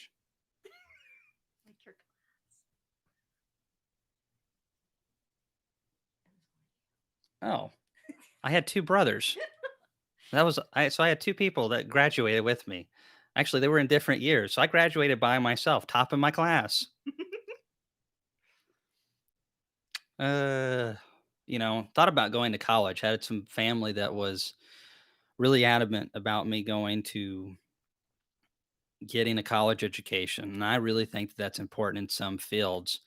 And part of me wishes that I had some of that, and but really not for the education as much as the credentials, because there are some people that you just cannot earn their respect without having a piece of paper, which I think is kind of silly. Some of my best friends are scientists, and some of the people that aggravate me the most are scientists that basically think that people that don't have degrees shouldn't be able to do tests and stuff like that. What? Or teach and stuff like that. And I feel like there's a balance there. We need scientists. Inside the Hive TV is done by a scientist, and I've really enjoyed some of his videos. I don't have time to do that stuff that they're doing. It's very detailed, and he's got a YouTube channel. I would check it out if you're into seeing more sciencey information on bees. And it's just like with everything else in life. There's got to be a balance there. We need companies like Man Lake producing products and making them at an affordable price. We need people that are smaller companies keeping them honest. And that's what I hope to encourage with that Man Lake review video is people saying, "Okay, we're going to purchase from the Amish. We're going to build our own. We're going to find other companies until you correct this problem and create a competitive and good product." Go take care of that, please. There's got to be a balance to everything, and that creates a healthy market. Let's see here. Right. And Aaron, like I said, book sense doesn't mean much without common sense. And I love reading, but the reality of it is before I got into beekeeping as a business, I probably read more bee books than 99.9% of the world's population. I feel pretty confident in that. I love to read. I was reading a bee book before we started this up. I've already read it before. I love to read, but it was not enough. Even some of the great books I read, it was not even close to enough to prepare me for a beekeeping business. Experience, boots on the ground. Can you keep your bees alive? That's really all that matters. Can you keep your bees alive and healthy? And, books helped a little bit, but honestly, if I could go back in time and say to my 15 and 16-year-old self, a tip, it would not be, hey, read more books, man. It would be put the books down and go work for somebody who has experience.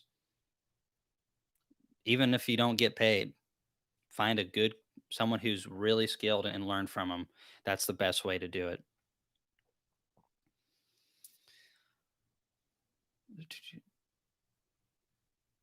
Well, thanks, Aaron. I do enjoy it. I'm in central Kentucky. Do you advise me to winter nukes or move them to 10 frame deep hives? Now, I think right now, I mean, if they're growing out of those 5 framers, put them in 10 framers. But if they're going to be only occupying 4 or 5 frames, then it's ideal to have them in a smaller space. It helps those thermodynamics get that circulation going in that small space. One thing that you can do if you don't have nukes to put them in is you basically can make a follower board, which is basically just a board that fits right there in the frames, drops all the way down, cuts off that other section of the 10 frame hive, and then you can have either one of those reflectix, foamy, whatever you want to call them, butt up against that right above the frames. And now you've created yourself a nice little insulated tight space in that bigger box. So that's a nice little hack. Been around for a long time, but people don't use it quite as much as it probably should be. It's very cheap, and you can make them out of scrap wood. Now, my grandpa never got into a beehive. One of the wisest men I ever knew. Um, just really smart. And he said, experience teaches. And I know that probably came from Confucius, but he always was quoting good quotes. Um, Also was quoting stuff about business. And rule number one, satisfy the customer. Rule number two, satisfy the customer. Rule number three, satisfy the customer. I really feel like Man Lake could hear that a couple times.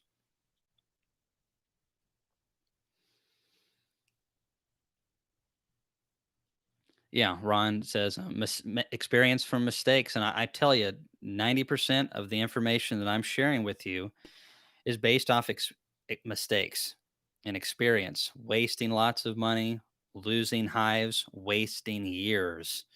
And you could say wasting, that's probably not the right word. Learning over the years, and it just takes years to learn.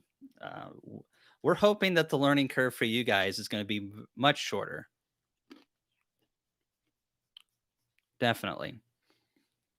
There is a fly in here that I'm fixing to take out. Let's see. So there's another thing or two that I wanted to mention. So someone asked earlier, and I wrote this down. I think you said something.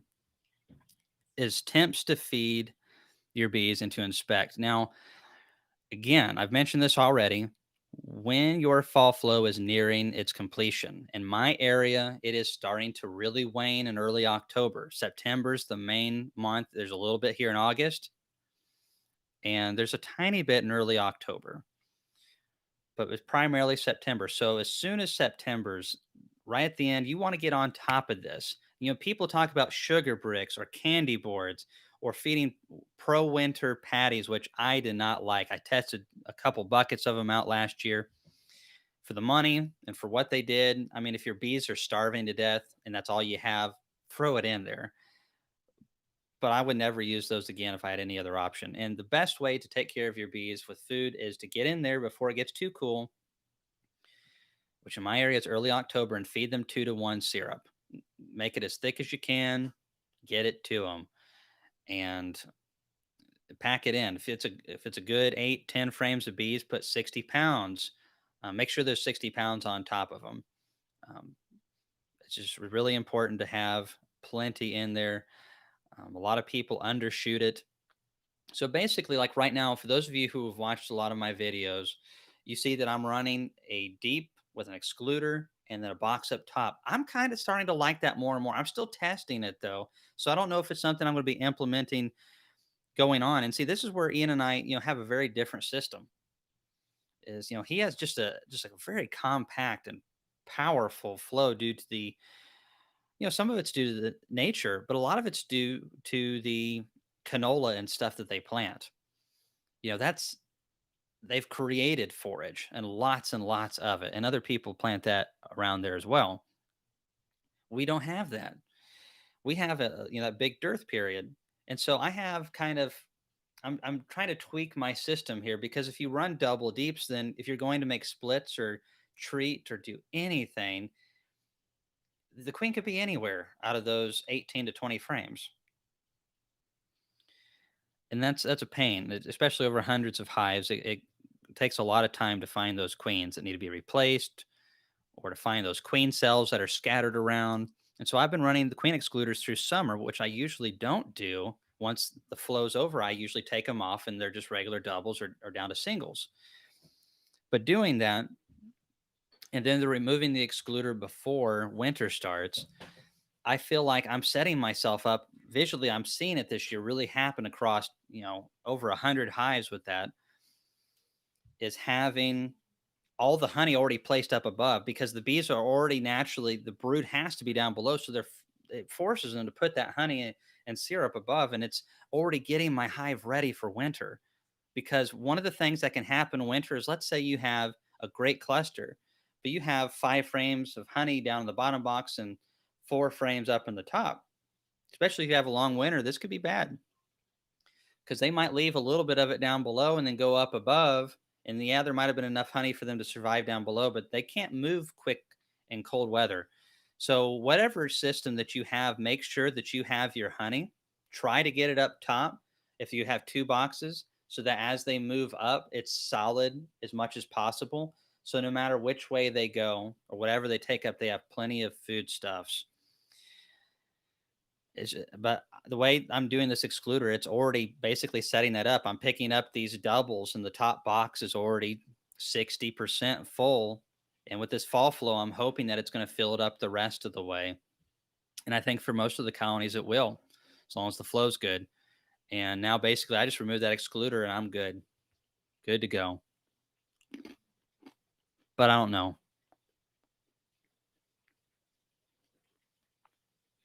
Hey, Laurel.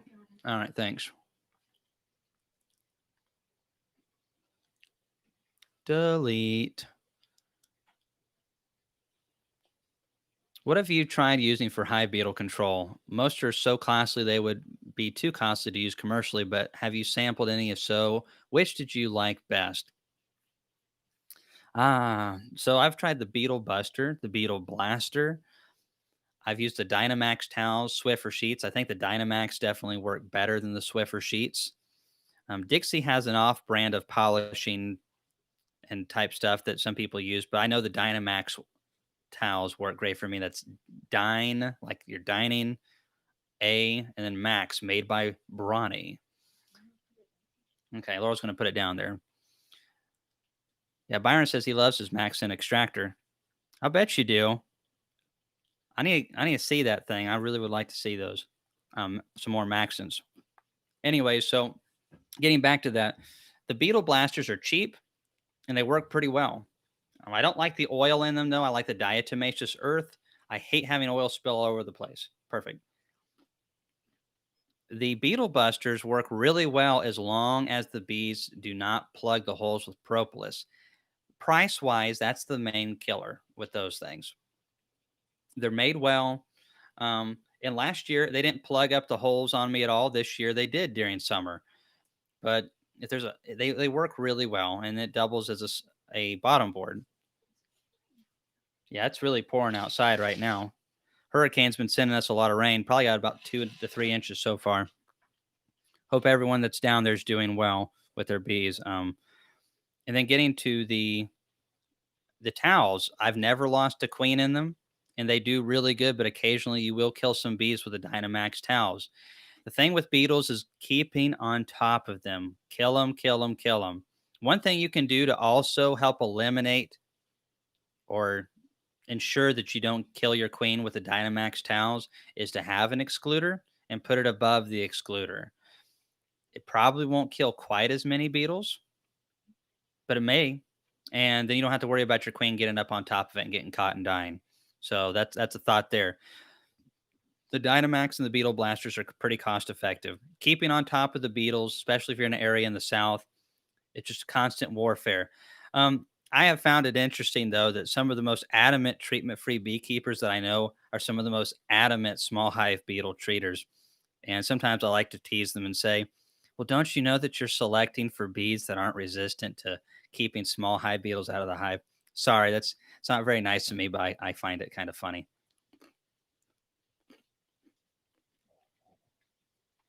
Small hive beetle populations have kind of risen in the last couple months, but they're definitely down this year.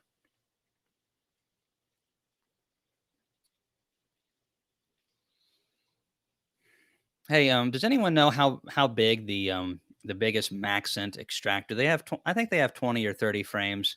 I really like Maxent, but my Dadent 20 has been a good extractor. And keep in mind, Merry Christmas 2.0, that you can also find extractors that are pretty used. Some of them are pretty old, actually. Like I've got that like 70s model Kelly extractor. It's a 33 framer. It's like heavy as a Sherman tank, but you can get older extractors too that work pretty well and save some money. But if I was going to get a new one, the Dadent 20 does a good job. But I would again look for a company that was more like Maxent, that just specializes in that. Because when you get on the phone with them, you're not going to have to worry about waiting through all these people waiting to get other products and stuff. And you're getting people that are specialists. It's a smaller company that focuses on your product, and I really feel like they make better equipment. I've never heard of a bad review on Maxent over the last 17 years that I've been in beekeeping. That's saying something. I'm sure someone's gonna say I had a bad review, but seriously, I've never heard one up to this point on Maxent equipment. It's pretty good. If someone from Maxent is listening, feel free to send me a free extractor. I would love that. Not gonna happen.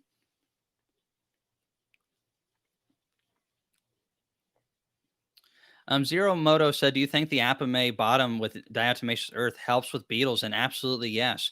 When I was pollen trapping, and when I swapped from that and put the tray in with diatomaceous earth, which I have not done a video on, it was killing beetles. It works. I mean, it's not going to eliminate them to a high level, but any one of them that you're killing is is a step in the right direction. It's already there if you have an Apame hive. One of the other benefits about it is if you're feeding pollen patties and any small hive beetle larvae come off the patty and are kicked out by the bees, they're dropping through that floor and they're dying in that diatomaceous earth. So you're not repopulating the small hive beetles. Definitely a useful tool. Another reason why I think the Apame bottom boards are really nice. The pollen trap is great. You can check for mites good in them, and you can use them for oil or diatomaceous earth, or yank the whole thing out and you have a nice green bottom board. What's up? I have not seen that one yet. Okay. Cayman, I know you like oxalic acid for mites, but do you have any experience with HopGuard? I don't have any experience with the newest HopGuard. I have experience with HopGuard 2. I was not that impressed. I mean, it killed mites, but it didn't get a high enough percentage. I feel like oxalic acid vapor with just a little bit more work would be just as effective as HopGuard 2 was for me. HopGuard 3 is supposed to be better, but honestly, that's again the problem where we're at with a lot of these problems like Formic Pro, HopGuard 2, HopGuard 3, oxalic acid vapor, more is coming to light on that. But there, we just don't really have this is how it works every single darn time. It's super frustrating. It's hard for me to give recommendations. It's hard for me to know what to do. And I've made mistakes because I've gone off of information that was incorrect or incomplete. Lost beehives caused hives to be superseded, queens to be superseded, knocked colonies back, lost a lot of brood. Yeah, the colony survived, but it really set them back. It's frustrating. The mites are a problem, and we're really hoping to have more time to focus on that in the future, on trying to hash out some of these products a little bit more. But it just takes a lot of time, and it also takes money. When we invest bees into anything new, there's a risk that we set them back or even could outright lose them. Doing 4 colonies, 4 good singles. If I split those and turn them into 8 nukes, that's a lot of money. And so it takes a toll on us when we do that. And that's why we're really hoping, and I think we're going to get there, to have that test yard. I'm looking into a grant as well between what everyone's been donating on this platform and our PayPal and other places, which we cannot thank you enough. And it is super humbling to even be considered for you to take the time, much less send us some money to go towards that.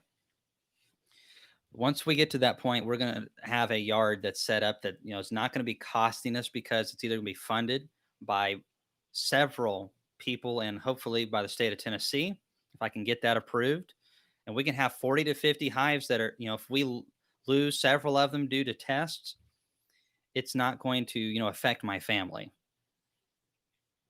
And what it's going, we're also, it is going to affect our family in a positive way, because as we discover more about either treatments or insulation or certain genetics of bees or whatever test that we're doing, it's helping us be able to form business decisions.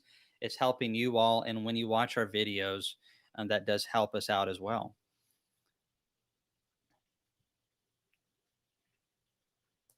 Hey Joe, don't worry about it. I'm just happy to answer, but I do appreciate it. Nukes are over a strong hive with a double screen board. What's your thoughts on this? It's an excellent system, Dave. More people, more beekeepers need to be using it. I had a video on that. Hope to do more in the near future on double screen boards, overwintering with them. If you got a great, strong colony below and you got a smaller, healthy colony above, it's an awesome way to do things. It's a great way. You don't see it really out of the gate when you put them together going into fall, but when you see them coming out of winter, when they start building up, that a little extra heat coming from that hive below makes a big difference on that little colony. Sure, Joe. Maybe we can chat about that later.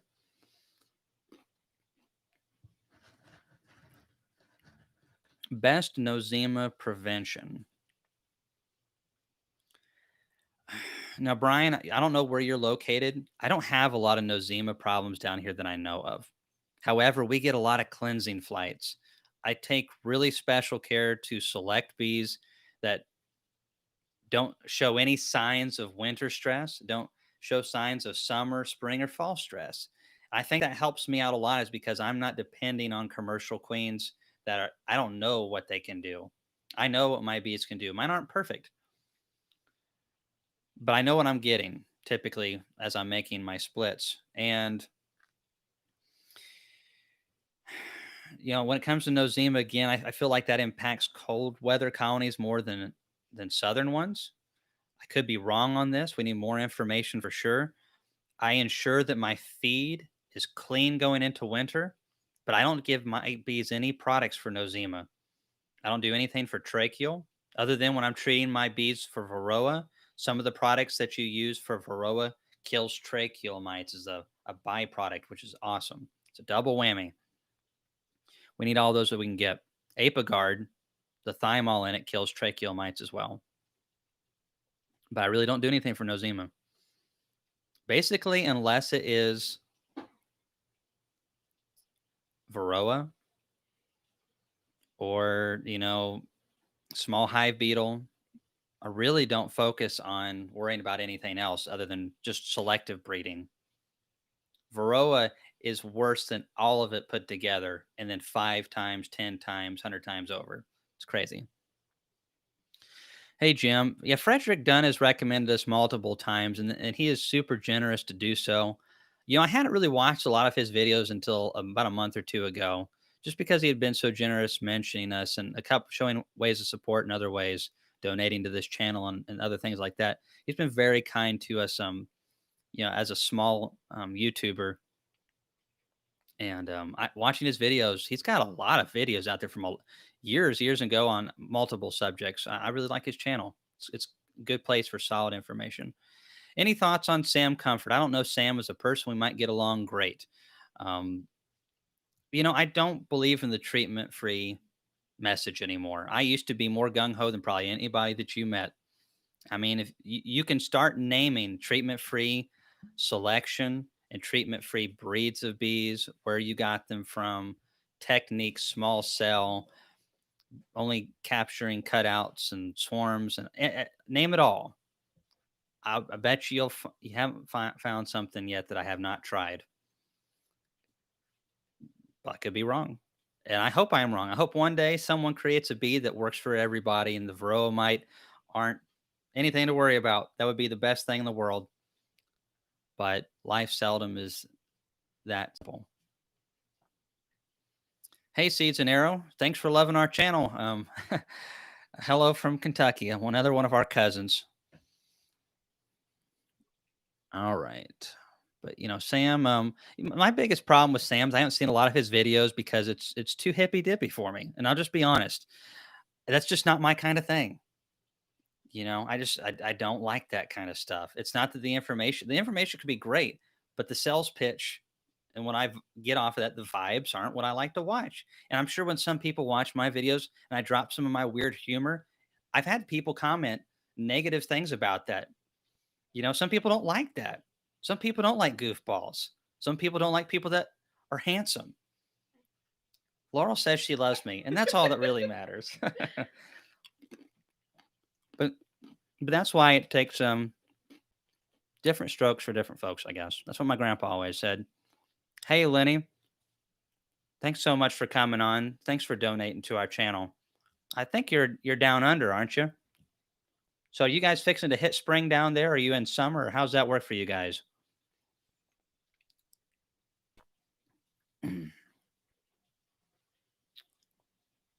Hey Eugenia, thanks for coming on.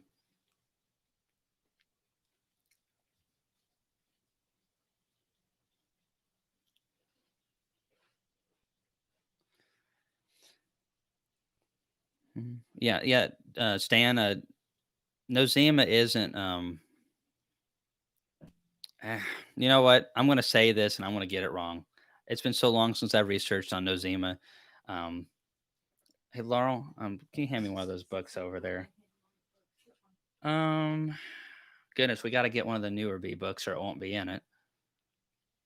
No, no. I got that book on diseases over there, but I think it only addresses diseases. I'm not sure if it's in that one. It might be in that one that says natural beekeeping over there. All right, so where are we at now? So according to Ian, Nozema apis is a micros. I'm going to pronounce it incorrectly. It's a parasite recently reclassified as a fungus that mainly affects honeybees, according to Wikipedia. I have never messed with the top bar. But hey, if you're interested in Top Bar, who I think I do enjoy reading from him, and is more of a science and not only a science approach, but also from a business standpoint, is a Wyatt Mangum. He has a book on top bar beekeeping. He ran several hundreds of them, even pollinated with top bar hives. Has a pretty good book on it. His is more of a management from a different style.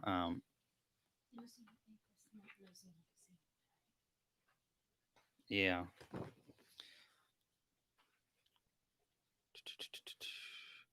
Doing good, Georgia.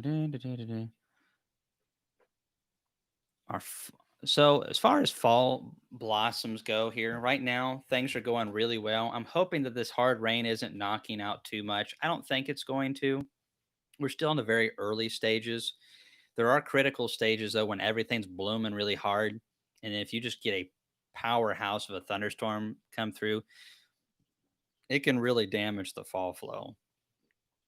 But again, I have some bee yards that just do well every year for fall. My best spring yard is actually not my best fall yard. It's interesting how that works. Actually, I'm hoping to do a video on some of our fall plants and just kind of have them spliced together so people can kind of see the different things that our bees are experiencing here. Keep up the humor. Well, Jerry, I'm going to. I got it from my grandpa. I always thought he was pretty classy. I try to keep it classy.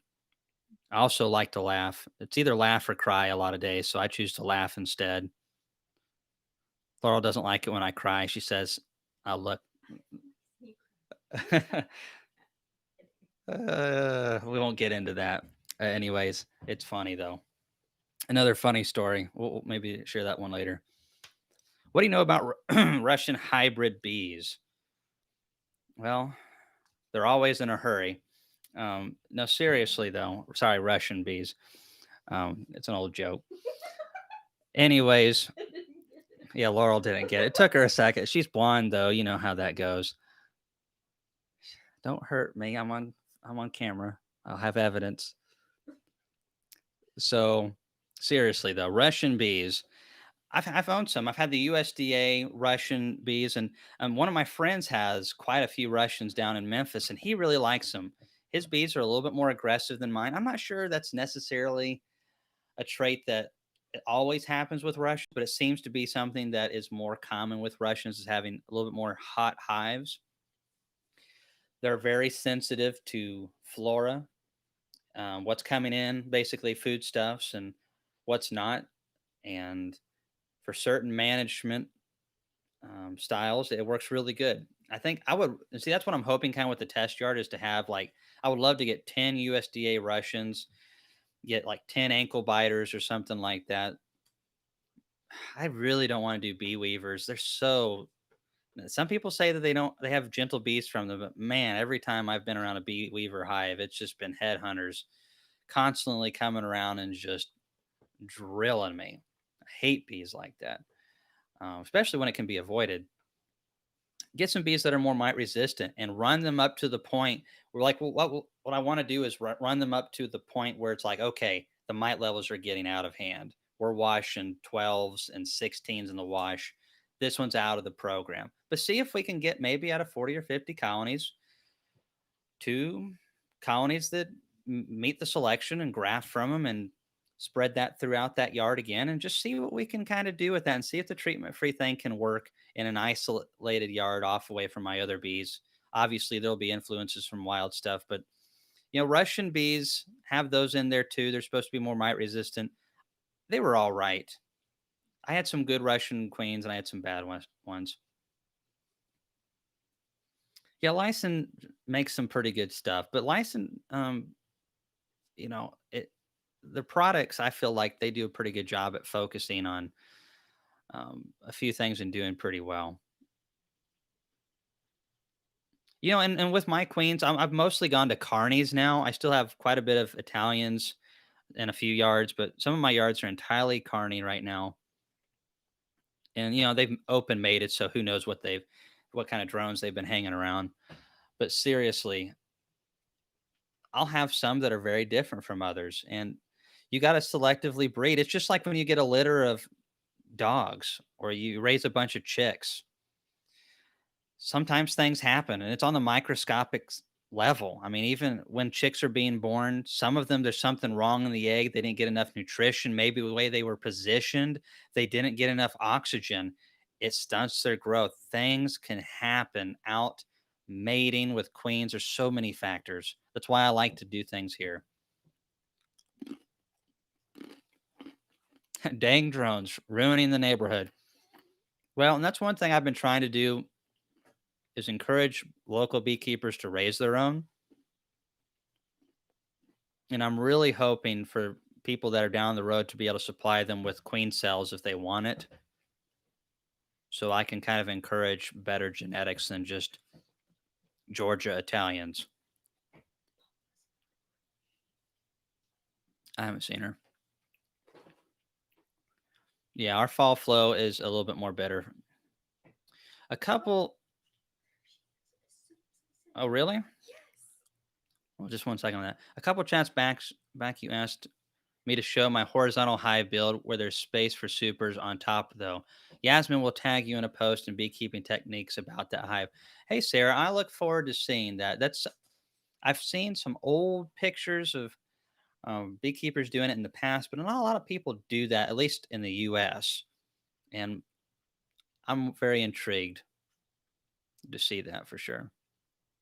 Yeah, Russians can get pretty nasty. All right, so Paula's like, she's had a little problems getting her phone to work. Hey, no problem, Paula. I'm in my early 30s and I'm terrible with technology. It's taken me almost 2 years of YouTubing just to get to where I can get the live chat to work on time and several other things. I'm not naturally inclined and I hate it at the same time. It's kind of like when you're in school, the subjects that you like, you usually typically do pretty well in, and the ones that you hate, it takes a lot more work. So, Laurel, did you hate all of them? You just no, you just were giving me a face over there. I'm in trouble now. Oh goodness. I loved history. I always excelled in history. Laurel loves science. She's very good with science. She's good at blowing things up here. Oh, I wish you guys could see these faces. Anyways, no, seriously, Laurel does all the electrical around here. If there's hardware to be taken care of, anything that's odd or hard, Laurel is the whiz when it comes to that kind of stuff. My air compressor stopped working the other day. I gave up on it and she started working on it. And about 20 minutes later, okay, 5 to 10 minutes, whatever. It was working. That's the main thing. Hey, Paula. So, hand me that. Where is it? I'm way behind on saying thank you to a lot of people. There have been people who have donated anonymously that don't want to be mentioned, and no one's asked to be mentioned. But we got this honey the other week. We've gotten another book over there from one of our subscribers. I got a Bible for our family that was a really generous gift from Paula and her family.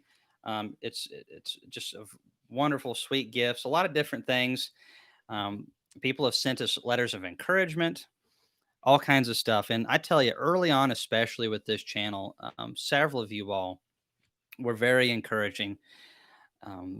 Some of you might have seen where we recommended a 12-year-old girl's channel, which I thought she did a really good job. Her name's Natalie. They're in Missouri, if you want to. And just to kind of give her a little bit of a leg up, especially in this kind of stuff. No one's ever perfect. I make mistakes. I said in a video recently, I think bees, and it was supposed to be chickens because on our other channel we're talking chickens now. And you just make mistakes. It happens, and the human error is there. And sometimes we do dumb things. Sometimes I'm incorrect. And if I ever am on a video and I find out that I am, you will hear me apologize and recant. That's the last thing I want to do is give incorrect information. Um, but I will say that you all are the reason that we are as big as we are. Is you all have spread a word of mouth, several other things, and it's been so encouraging that we didn't give up when things were a lot tougher. All right, so here's a link to that 12-year-old girl's channel as she's grafting queens. Starts with grafting. At the end, you can see the queen cells that she's making. And she used a very, they said they based the system that they're using off of one of our videos. And that really, really felt special. And it's special when any of you all do it. But when we're impacting a 12-year-old, it just means more. I'm sorry, but it does. There's just not a lot of young people that get into this kind of stuff, and it needs to change. It doesn't have to be bees, it can be chickens. We The reason we have the craziness going on in the world is because we are so detached from the outdoors.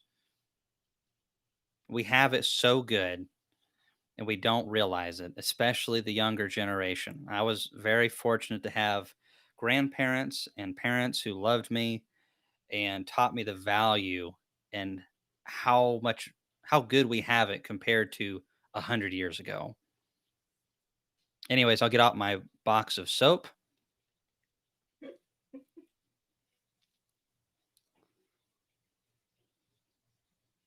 Do you think bees from down south will winter well in a northern hive? And the answer is sometimes. A lot depends on genetics, but I really feel like the most important component in overwintering, period, anywhere, is having bees that are ready to go into winter. They're healthy. They got a good queen. They got a healthy cluster that's not being eaten on by mites and stuff. They have plenty of food and they have plenty of fats in their guts. I really feel like if you've got that and if it's insulated for your area or whatever you need for your really cold area, they'll probably do pretty well. Are they going to do as good as some bees that are more adapted to your area? I seriously doubt that. However, I've purchased queens from Michael twice now. His queens do great down in the South. And some people are like, it's local bees. Local bees are the best. I'm telling you, his bees will do fantastic for me. They did last time. They're looking good right now, but they're great queens, and that's the most important factor. I really don't care, especially in an area that's kind of neutral like mine. Just give me a great queen, mated well, good nutrition in the cell. Give her to me. Good disposition. But as far as wintering up north would be better to find genetics that were from up there. But we've had several people from up north that have bought bees from us and said that they worked very good for them. So it's hard to know, really is. I hate giving answers like that that aren't 100% yes or no, but sometimes it's more complicated than that. This someone was wanting to know what this book was. It's pricey, but it's laminated. It'll last a long time. It's called Diagnosis and Treatment of Common Honeybee Diseases. It's kind of pricey, but some books are worth it. The pictures are great. Information's good. You can see deformed wing virus in there, what brood cells look like, and all kinds of stuff.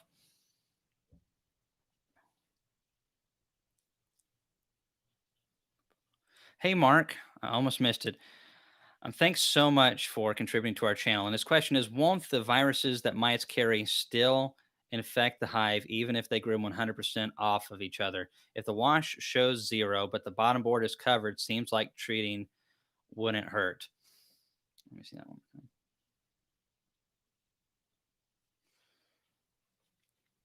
Now, if the mites are off the bees and they're chucking them out of the hive, I don't know if the viruses really go f- will hit the bees in that way. I really feel like most of it is coming from the actual injection. However, I could be wrong. Laurel will tell you that has happened a couple times since we've been married on a daily basis.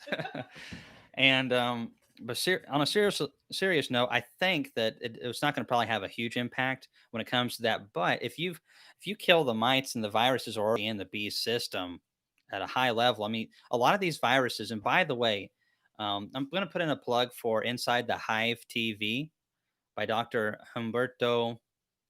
Was it Bonticelli? I can't. I don't know. I can't get the name right.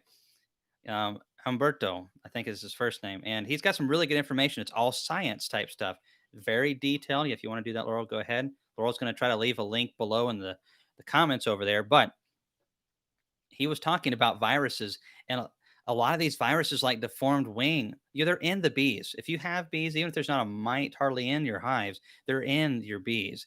But when the mites rob your bees of nutrition, they're affecting the next generation. They're injecting more viruses in a more concentrated, and there's multiple strains of deformed wing virus according to his research and other scientists as well. It focuses on one specific type of deformed wing, and it just outdoes all the others. Instead of having like a couple, 100, 400 or 500 copies in a bee, you're talking hundreds of thousands to millions of copies in a bee. And that's the problem, is once it gets into the bee now, if that bee gets squashed by you in the hive, or it dies in the hive, or whatever, it can, or if it's feeding other bees, it's sharing nectar or other foodstuffs or stuff from its gut, protein. The bees are spreading that around, and that's why it's so important to not let the mites get high. Get to them before they get high, because the viruses are really worse than the mites are. They really are. And even if you eliminate all those mites, your bees might not survive the viruses. And even if they do, they're usually severely weakened. You need to requeen at least once, and lots of baby, and it's a pain in the buttocks.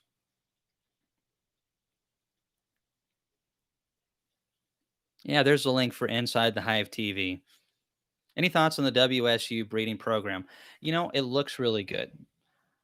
Um, I don't have any experience though with their queens, so I really can't give any personal experience. But you definitely know that they have a lot of serious experience and education on that program. However, I feel like sometimes knowledge and science, we all this research, we kind of overshoot things, and sometimes I think it's just better to just get out there and, oh, we got 100 hives or 10 hives or whatever. And especially on the hobbyist level and small sideline, this is our best hive, or these are our best hives. We graft from them. We keep it simple, and it works great.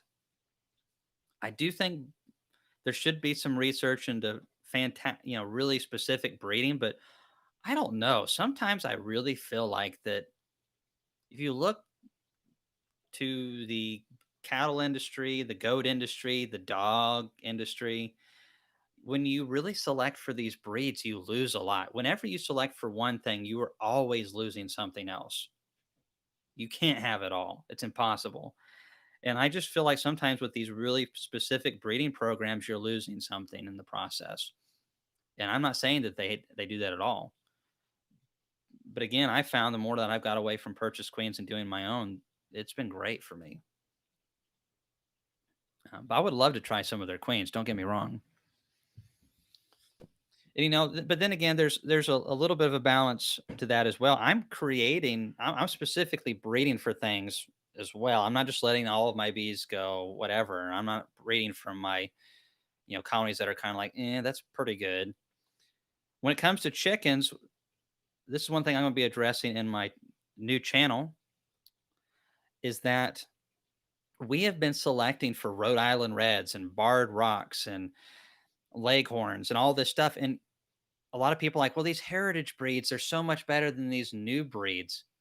Not always. And I feel like we need to have a healthy balance of thinking and rationalize that back in the day, Rhode Island Reds and Barred Rocks were brand new birds. They were not around 400 or 500 years ago. So they were a new bird that became a heritage bird. The only time I really have issues with seeds and birds is when they can't reproduce. Kind of, that's kind of an issue. But as far as like, there's new breeds that's like they're called like red sex link and stuff. That's what I'm going to be getting for my next round of layers.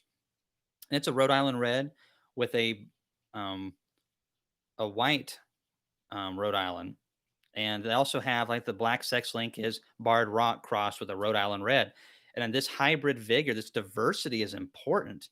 One of the things that the Amish communities and Mennonites face a lot is because there's so few of them and they end up marrying each other so much they end up having health problems because they're not getting enough genetic diversity. And bees, more than any other creature that I know of, thrive on genetic diversity. Hey, Natalie, and beekeeping like a girl. Do you leave your frame feeders on or in the hive all winter? And the answer is sometimes. You know, it depends on the setup. Let's say that we're going into winter with a really strong single, and let's say it's probably you're pretty close to us in climate. So let's say it's September and the colony is rapidly growing. It's 6 frames of bees packed, lots of brood, and we're still going to get a couple more cycles. If they're bringing in a bunch of good stuff, I'll pull that out and put in combs in there because they might fill that whole box up with combs and occupy that entire space, which is awesome. And so I'll yank it out for that reason. But let's say, there are only 6 or 7 frames, 8 frames, in a 10 frame box, and I'll leave it in. I have no problem leaving it in. We have such mild winters here. It's not a big issue to me. It probably would be better if they were taken out. If you're trying to really insulate your colonies, you could put a follower board in there or something. But my bees do good with it in there or without it. And then the doubles, a lot of times in the top box, sometimes I'll leave it up there too. If all the rest of the frames, I'll have like 8 frames that are just chock full of honey or syrup, and then the frame feeder, and that works great for me. I've never seen an issue leaving it in, and a lot of times I do because it stores better in there, and it's just one less thing that I have to do. Hey, Brady Martin, I forgot to mention, thank you so much for coming on to our channel. And if you have a question, please leave it below. Thanks again for the donation. In Rhode Island Reds, they've been my favorite over the years, but I feel like whenever you keep selecting for the same thing over and over and over again, you are keeping things kind of where they're at. You're They're losing ground, so to speak, because what do you think's happening with strains of bird diseases and other things? They continue to naturally mutate, and it's just natural. It happens, and you can kind of breed for that within Rhode Island Reds. Don't get me wrong. I'm not saying Rhode Island Reds are bad. I've grown more Rhode Island Reds than I've grown any other chicken. They're a wonderful bird. They're beautiful.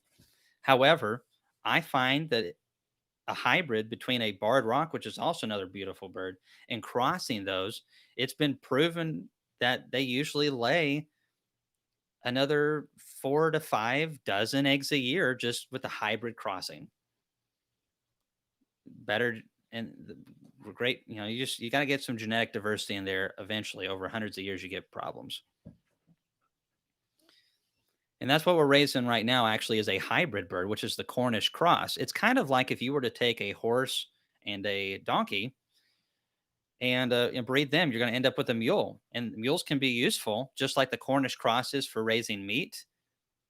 But it's the genetic bottleneck of all bottlenecks. I mean, they can't breed after that, and that's so it's not a sustainable thing really long term unless you have a really intensive breeding system. Um, but they have their place. And honestly, if you take a Cornish hen or some of the other meat birds that are heritage, they're about 4 weeks slower to grow. So it just sped things up, got them a little bit bigger. I go ahead and use them anyways. The meat is not as flavorful as something that was allowed to go 12 weeks, though. I can tell you that.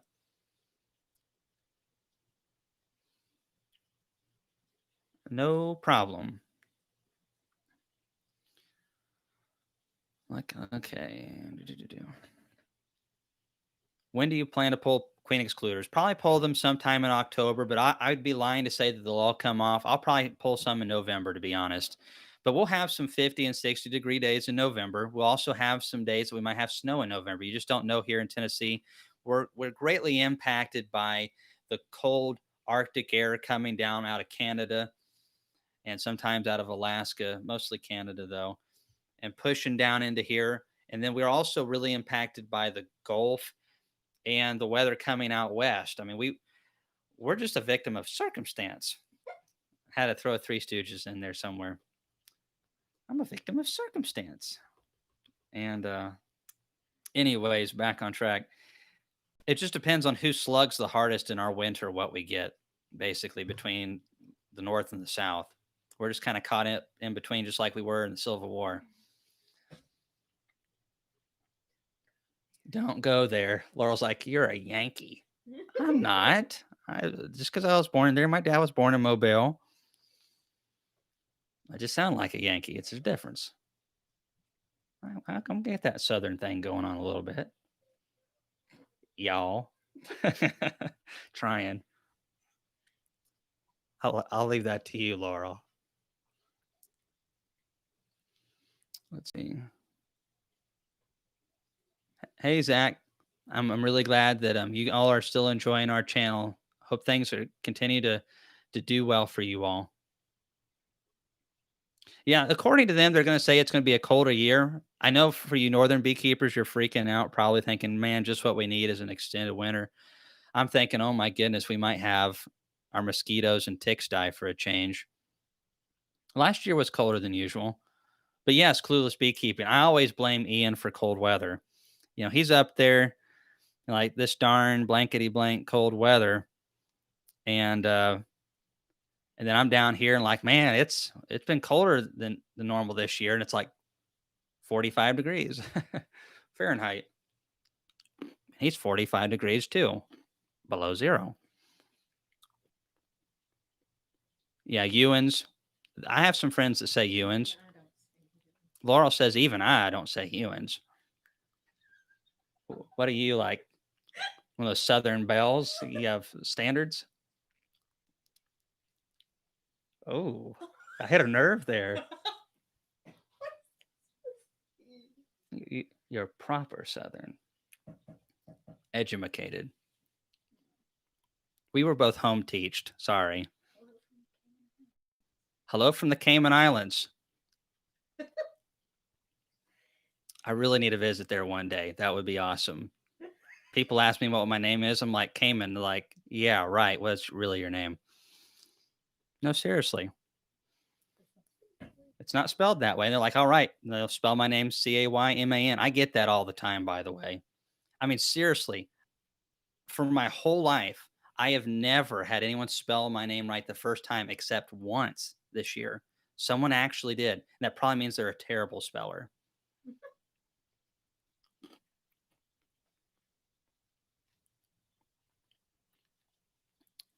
All right. So, what's your opinion on carnies and Caucasian genetics? So, I have hardly, pretty much no experience with Caucasians. I really have wanted to get some from out of Washington, but I haven't really had the time. And honestly, I have good stuff. I really like carnies over Italians. I can see where Italians could be advantageous when you're going from one warm area to the other. Pollination, you have a good feeding system in play, but those things are hogs and they eat a lot. Carnies are a little bit more sensitive. I feel like that's really important on those years that are rough on bees. I have some Italians that are really good, but the carnies, I just feel like overall give the hobby, business, and sideliner a bee that is just a little bit more conservative. The Italians, they just eat everything. And yeah, there's some good Italians out there too. I really feel like more comes down to selection. I've had some really poor carnies also.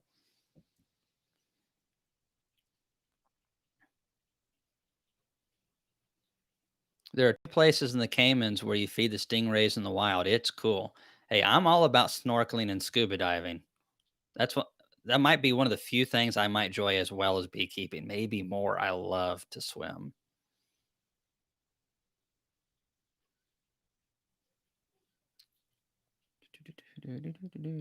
Hey, Wallace Beehives, thanks for coming on. Good luck at work tomorrow. Tomorrow's Monday. Ooh. You should make a video one day with Kaylee from the Honeystead. I might have to put on some makeup. I don't know if I'll be able to do that. And she's always all powdered up and everything.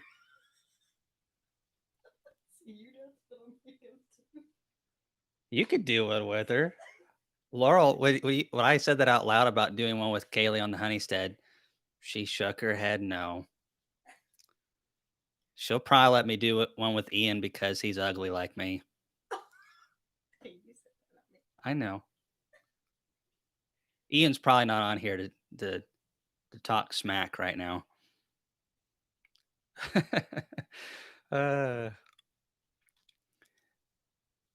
so seriously though, if I had someone that I could be doing a live video with, it would. There's several people that I'd like to do one with, but totally Ian Stepler would be high on that list. He's been very kind to beekeepers. And just very sharing of his time and also the information. I feel not to the level that he's at, but I feel kind of a little bit of an understanding of just he's got the family farm and all that. It's just a lot. It's a lot to get to that point. And I know that he's got, I think his dad and his at least one brother that worked there. It takes a lot of dedication. And it's a labor of love to do that. And there's a lot of farmers around the United States and Canada and other places around the world that really give a lot of themselves for that kind of stuff. So I think a lot of Ian. I'd love to do one with Michael Palmer, but I think he's more of a. I don't think he likes this kind of stuff very much. He would be awesome if he do more YouTube videos. He's still awesome, but he just doesn't like that kind of stuff, and I don't blame him. Randy Oliver would be pretty cool. Bob Benny would be pretty awesome if we get him on here. I'll try to get Bob Benny on here sometime. Byron, if you're still on here, you need to make that happen for me.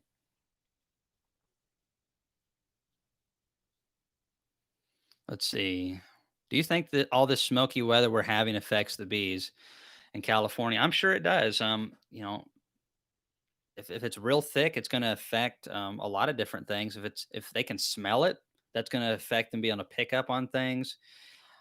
It also when there's not enough sunlight, plants are affected by that. Little things can really affect plant life. I know that for sure. It just makes me wonder if it affects some pheromones to a degree and also flight time. They're not getting out of the hives as much, which if you're in a dearth, maybe that's even good. There's so many variables I really don't know. I'd have to kind of be there. Really don't want to be in an area that has that many fires though. In Tennessee, we really don't have fires. We just flood.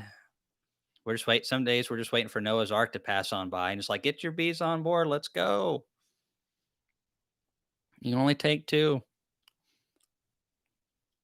That would be hard.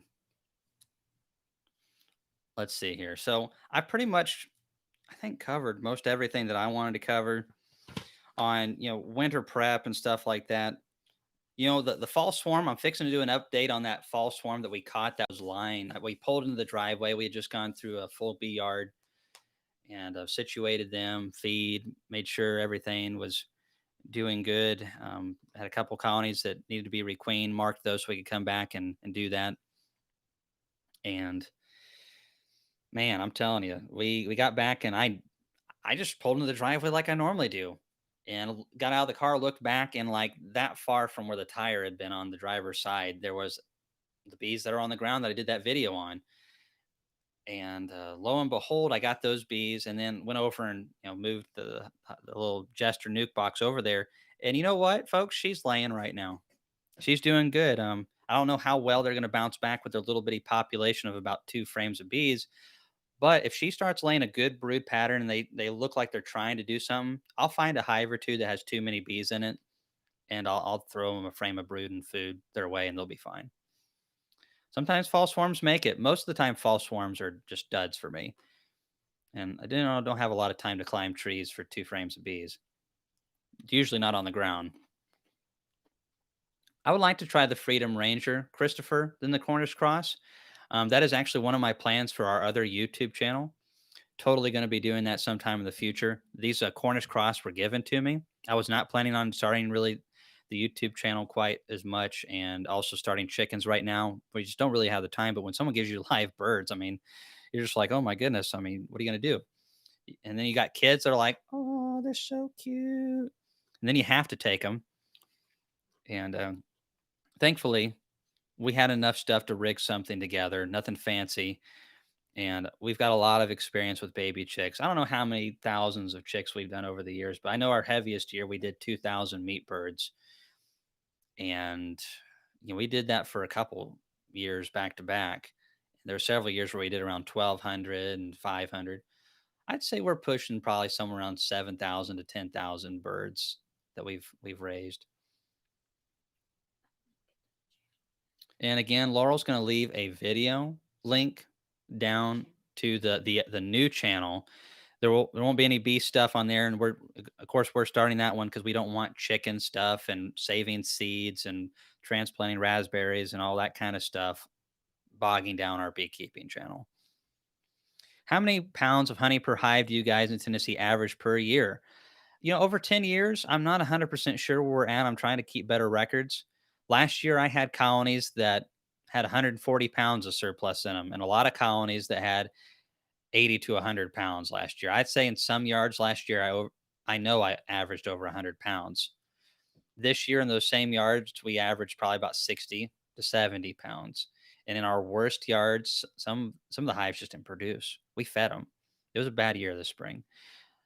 Tennessee is, it's not like northern areas. Tennessee is not known for big honey crops. You can get big honey crops in good years with good hives, but you got to get it while the getting's good. You've got about a month and a half to 2 months to get everything.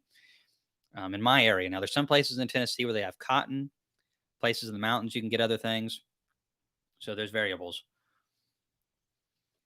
But Tennessee is not known for honey crops. Our state average is like 30 or 40 pounds.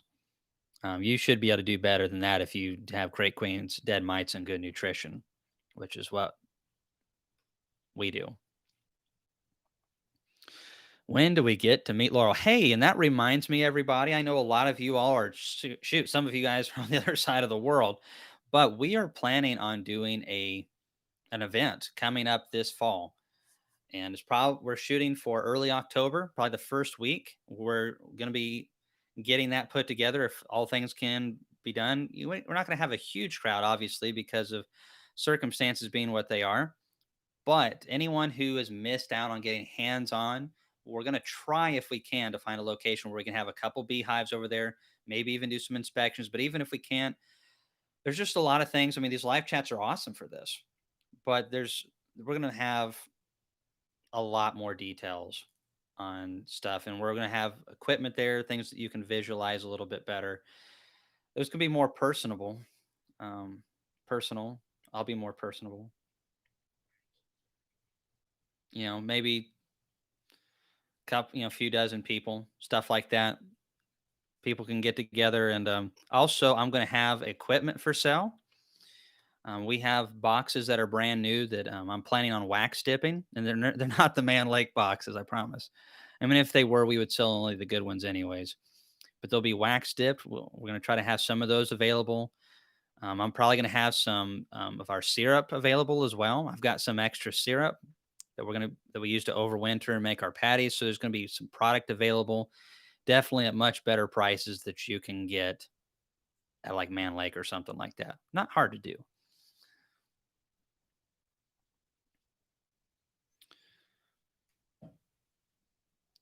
Cayman, what's Laurel's video editor program? We Video, and it's a website. I think we have to pay for that, don't we? Yeah, we have to pay for it. Ah, money, money, money. But it's good. I mean, it does a pretty good job. We don't have all the fanciest equipment. It's pretty low compared. You know, we've been limping along the last year or so, but we did invest in that camera with the microphone. It really does a great job eliminating wind noise. So we're making investments, and it's largely due to you guys watching and contributing that we're able to get better video quality. And as time goes on, our video quality and editing and everything is going to get a lot better. We're getting there. Am I going to hunt for deer this year? What kind of question is that? Yes. Absolutely. Actually, there's a problem going around because fewer and fewer people are hunting deer, and more of them are not only are they running the vehicles, but they are also eating themselves out of house and home, and the deer are getting sickly because there's too many deer in certain areas because there's not enough predators. There's just not enough habitat for big cats and bears and stuff like that. And because of that, we are the predators. And if we're not hunting the deer, then they get to where it's unhealthy and there's too many deer for the forage, and you actually get sick deer because of it. So yeah, there's going to be venison on the grill this winter for sure. Do you overwinter your breeder queens any different than your production hives? Like do they get a double helpings of everything? Hey, that's a good question, Dan. C. Actually, one of the prerequisites for our queen program is that they overwinter just like everything else, but they just come out of winter on less inputs and look fantastic. But there's more to it than that. But to sum it up in a general sense, basically, they should need little feed at all going into winter. Last year, all of the ones that we bred from in the year before, I mean, they didn't need fed going into winter. They put up enough themselves off of the fall flow because they kept a big, strong, healthy population.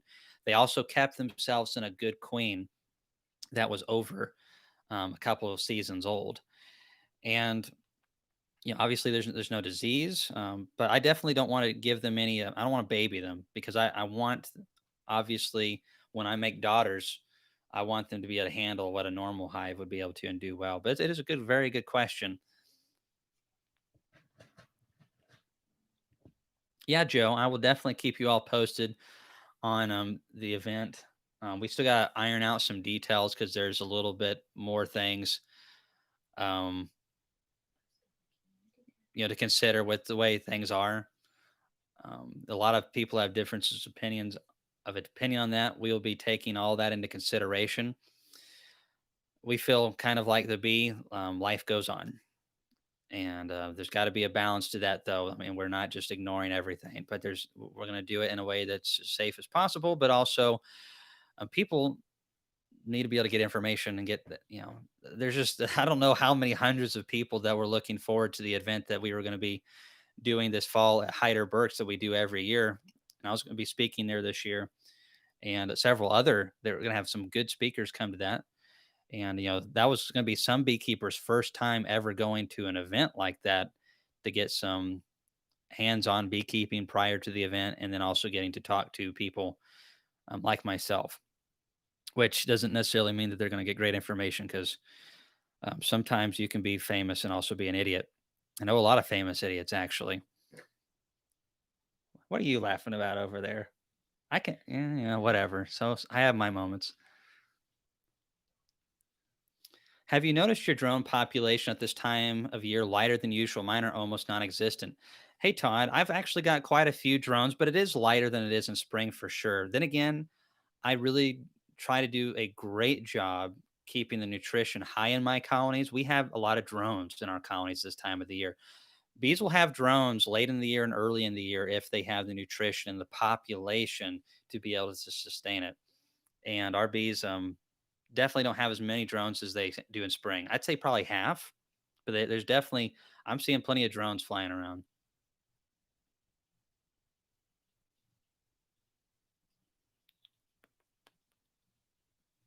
Do you have any used equipment that you would sell? And Aaron, I would love to sell it. Legally in Tennessee, I cannot sell you anything that's been used. It is a law here because they're afraid of the exchange of American foul brood, which is probably next to Varroa, the next biggest problem. It's just not near as common as Varroa because if it was, it would be very devastating. American foul brood is quite bad. I think that the law in Tennessee is a little bit too harsh, but it is very effective at eliminating the disease. However, I've got a bunch of new equipment that I think compared to commercial stuff is going to be really good. And if it's wax dipped, that you're already set to go. It's going to be assembled as well, screwed and stapled and all that stuff, and glued. So if as long as we can get this event taking place, I'm going to have syrup, maybe even Ultra Bee available as well. I purchased a lot of stuff in bulk, and a lot of times I buy more than what I need because I can. It's cheaper actually. So you would not believe the bulk discounts on some things, especially feeds. If you can buy it in bulk, right now, if you buy a lot of syrup, I can probably save you you know 10 to 15 cents a pound, which really adds up quick. Syrup's heavy.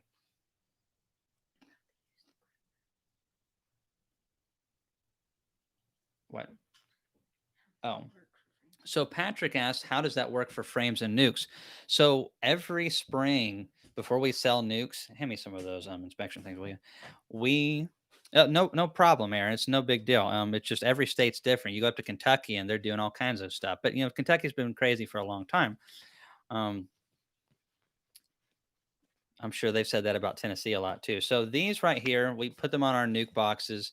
We have to get inspected by the state inspector, Mike Studer, and he goes through a pretty decent percentage of our colonies to ensure that there are not high levels of, you know, pests and mainly brood diseases. American foul brood is the number one thing. They don't want that to spread. If they see a spot or two of European foul brood, that happens. They're not going to shut you down for that, but you've got to get inspected yearly here if you're selling bees.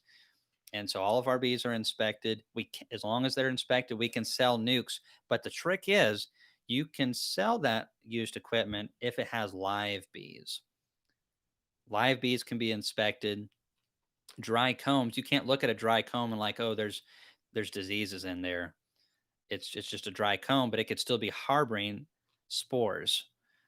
So if there's if Mike comes through and checks through our stuff and he's seeing problems, then that answers. Uh,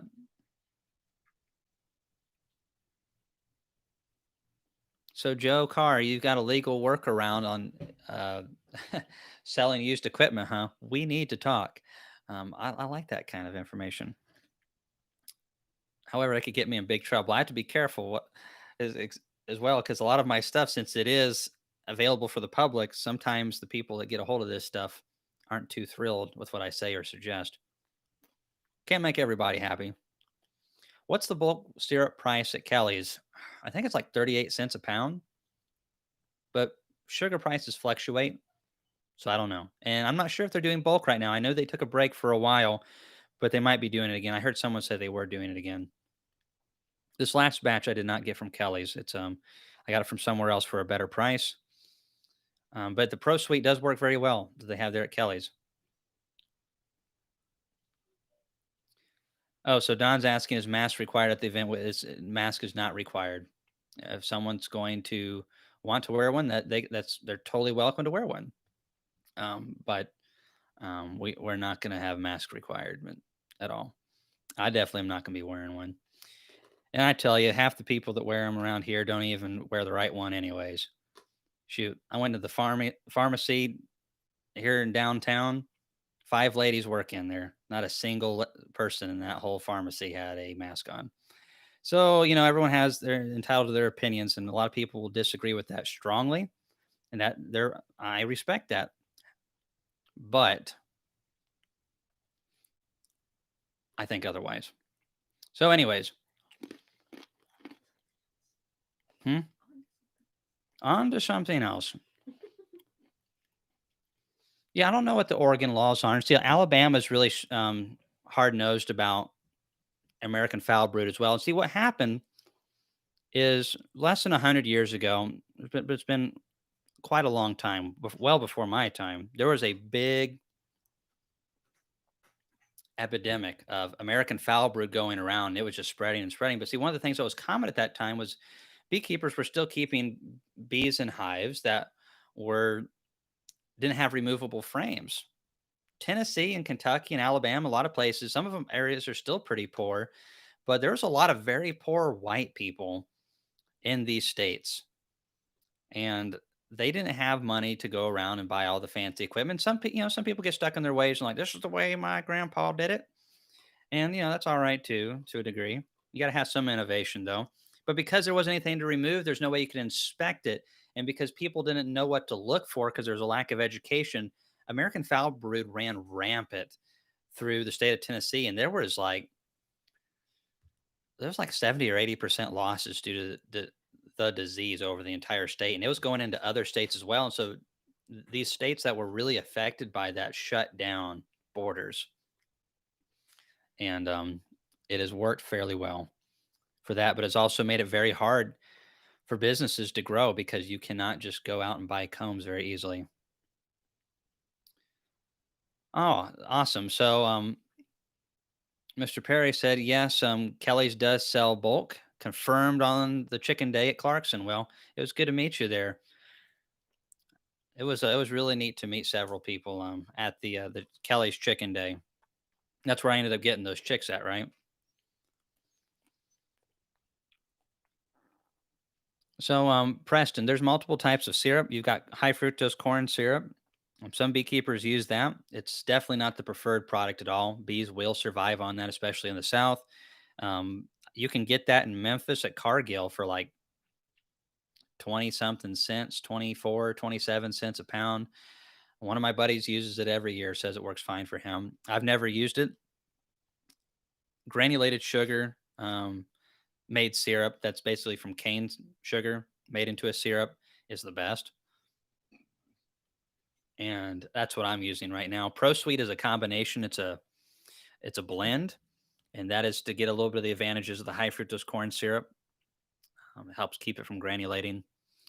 But the syrup is, I think mine is 77% solids, so it's got a decent bit of water in there, but not enough to make it ferment or anything like that. And it's very thick. I mean, it's almost as thick as honey, and you put it on a hive, and it adds a lot of poundage quick. It's great for patties because instead of the patties drying out, they actually absorb moisture, which helps the bees take them in quicker.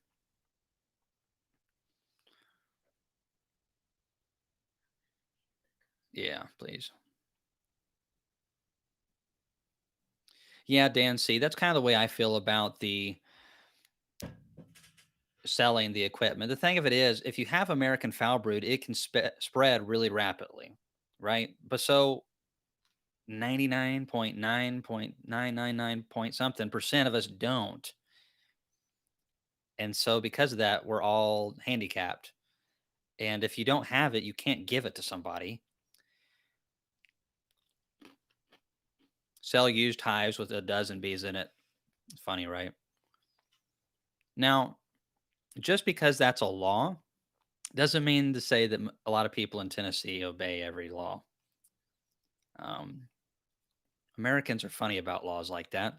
And honestly, I had some people complain, not many, but some people complain about my video on the Man Lake, because I was putting the company down and, people have jobs there and I could be affecting them and stuff like that. I'm not the one building the shoddy equipment. Okay.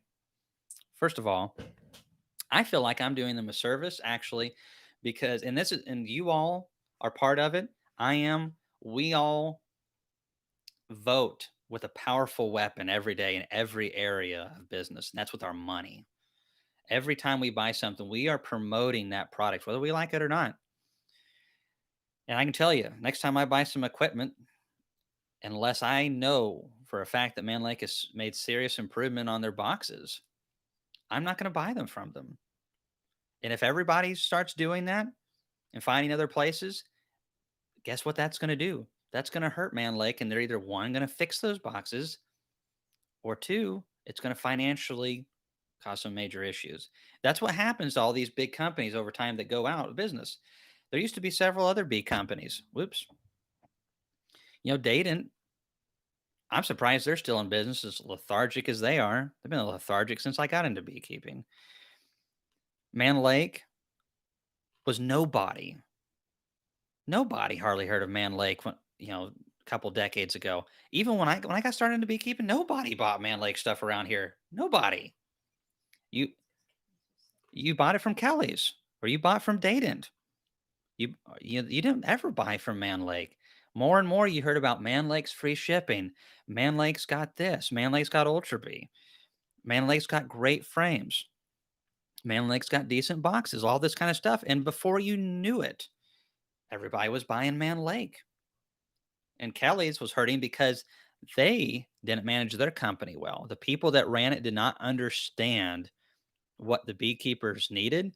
Their extraction equipment and stuff got old, outdated. Yes, they had some good stuff. They also had a bunch of bad stuff. They also spent more money on facilities and focusing on cool looking buildings than focusing on the customer. And it came down to management. The ladies that and gentlemen that worked at Kelly's, I still love going and hanging around them. Some of them have been selling stuff there for longer than I've been alive. A lot of respect for these people, but a lot of that stuff is out of their control. They're not the owners, and a bad owner will sink a business. Man Lake is in trouble.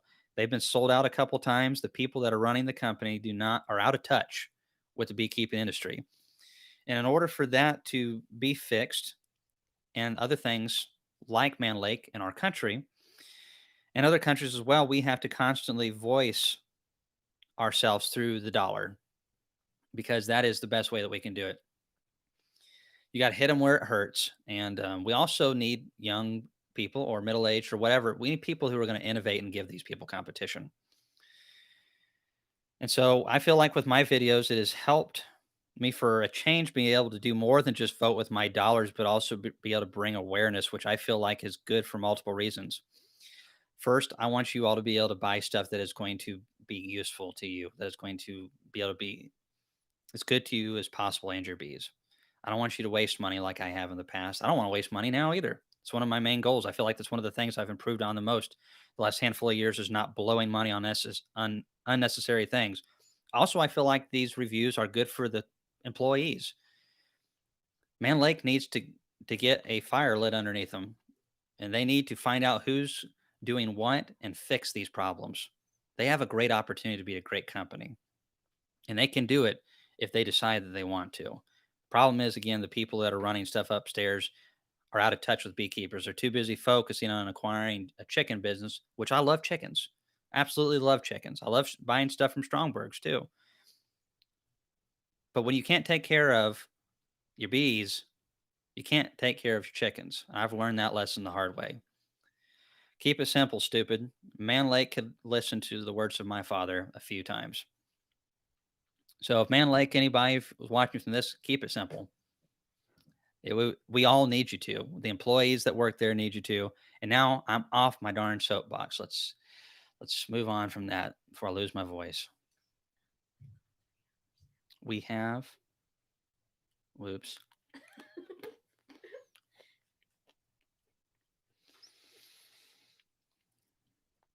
But again, there's products that I recommend from Man Lake. I think their Ultra B, especially if you buy it in bulk, is a very nice product. Their frames are the best I've ever used. They've got some good prices on some things, and they have some terrible prices on other things. I did that video where we were going through Kelly's, which is mostly Man Lake now products. And that it is cool they have all that stuff. It's just like the Flow Hive. It's not at all functional for me. But at the same time, I think we should have products out there like that for people who really want those different types of things. A little variety, spice things up. But the reality of it is that probably 1 out of 10, maybe only 1 out of 20 products at Kelly's and Man Lake are you actually, I think, practical or useful. And Laurel's like, and he climbed back on his soapbox. You said it kind of like that. If only people could hear. Hi from Vancouver, Canada. So Harry says, do you provide your hives with pollen patties in late summer or during the nectar dearth? I provide pollen patties after our honey flow, which ends in early June. And I give them pollen patties till usually about mid-August or even further if the pollen flow is not good. We kind of gauge it, but we have to make sure that those fall bees are getting all the nutrition as much as possible. Someone asked for me to play the mandolin. It has been like 3 months. The last time I did it on a live chat. Yeah, dating is rough. I bought a $1,600 syrup pump from this year that was supposed to be really nice, and it was dead on arrival. They never were able to even tell me how it worked because no one in the fabrication shop understood how it worked. I have to sing too. My voice is almost gone. Do a donkey impression. Anyways, but yeah, it took me 4 months to get that pump, them to get me a way to ship that pump back to them and get my money back. I don't care if there's COVID going on. That's ridiculous.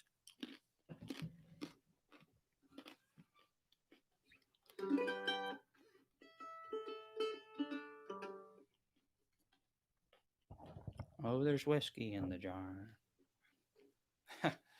5 pounds of possum. Oh my goodness. No, no. 5 pounds of possum in my headlights tonight. If I could just hit them, everything would be all right. You know, people in the South were poor when they were excited about hitting a possum and getting to eat it. Crazy thing is, there's still people that do that just for fun around here. Their eyes are a little close together, though. Let's see. Yeah, yeah, rodent help. The Kelly's is Man Lake. They just have a different name. I mean, it's pretty, pretty much the same. Tennessee whiskey. Oh goodness. See, I can't play a lot of stuff right now. Let's see if we can get this down.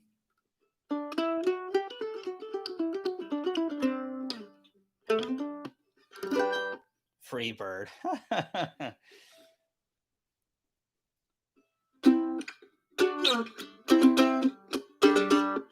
Do some AC/DC on the mandolin. That doesn't work. Laurel's like, no.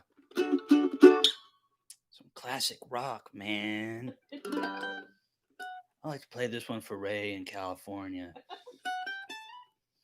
Yeah, Ray's one of my beekeeping friends, and he had a helicopter fly really low over his place. And he plants smartweed and encourages it to grow out there more. And it kind of especially from above, looks like a big old patch of pot. And of course, he's in California too, so that doesn't help matters. No, no wrap. This is a custom-made England mandolin. It's actually wider than a mandolin typically is. It's also made out of Western cedar. The braces are made out of a poplar wood from an old barn, and then it's got curly maple neck and back, ebony fretboard, ebony top up here. They were made for a short period in Caneyville, Kentucky, by Larry Shepard, and they're a very nice mandolin. They never got the popularity that they should have, but that's just kind of the way it is. Some people get the credit for the big mandolins and go big time and get $10,000-$20,000 for an instrument that weighs 3 pounds, and then you can get the same quality or better for $15,000 to $2,000. This one I think was 2,400. So, anyways, let's see here.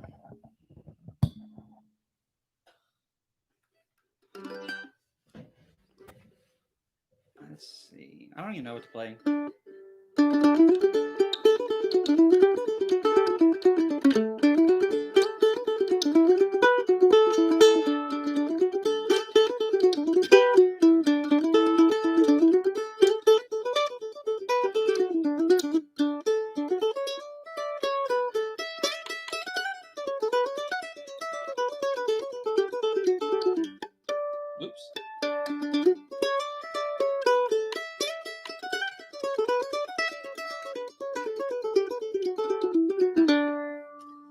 that's whiskey before breakfast, and man, that is sad. If my bluegrass friends were watching this, they would be laughing so hard.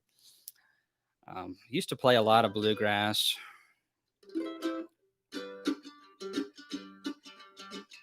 Almost heaven, West Virginia, Blue Ridge Mountains.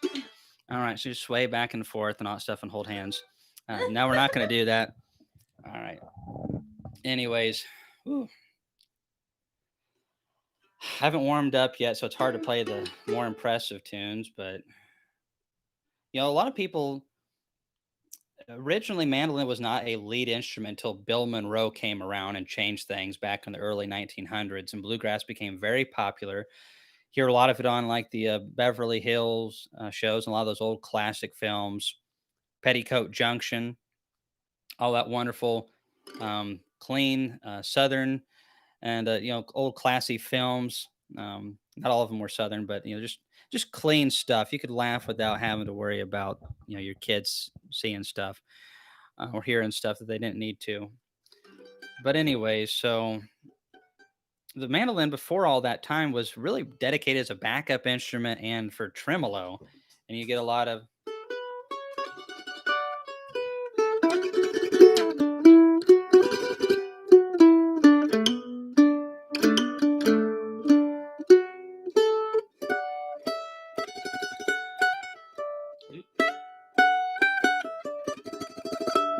that kind of stuff. It's not as fun as playing. I mean, it's beautiful. We did waltzes for barn dances and stuff like that, which is a whole lot of fun. Let me tell you. Always good Southern cooking at those things. It's fun to play music, especially with other good musicians. And I had a family band. I also played with a couple other bands for a few years. And but I always like pushing the envelope a little bit and playing some of the new stuff as well and getting a little bit fancy with it. I don't know if I can do it because it's been so long.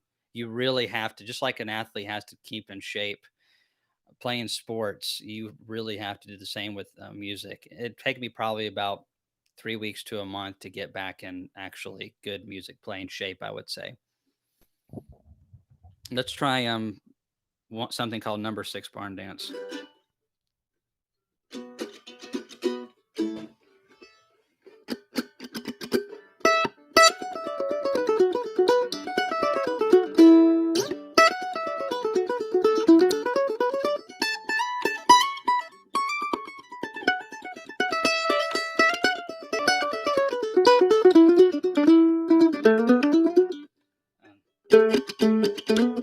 I just can't I can't play it anymore.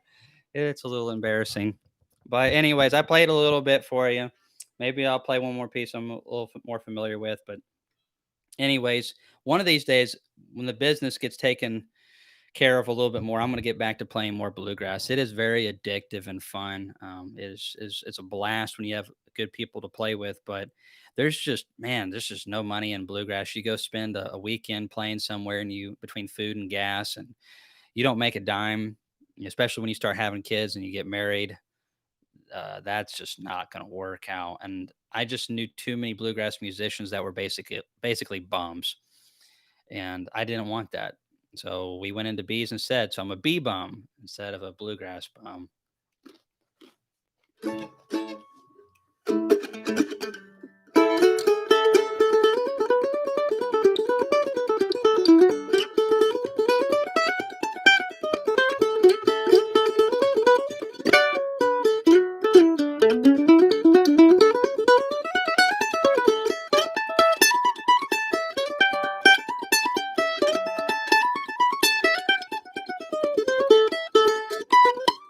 Ah,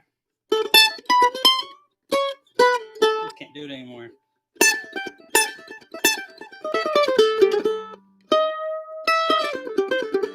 I can do this part. All right, that's enough of that. This is embarrassing. All right, so now that I've had my daily dose of humble pie,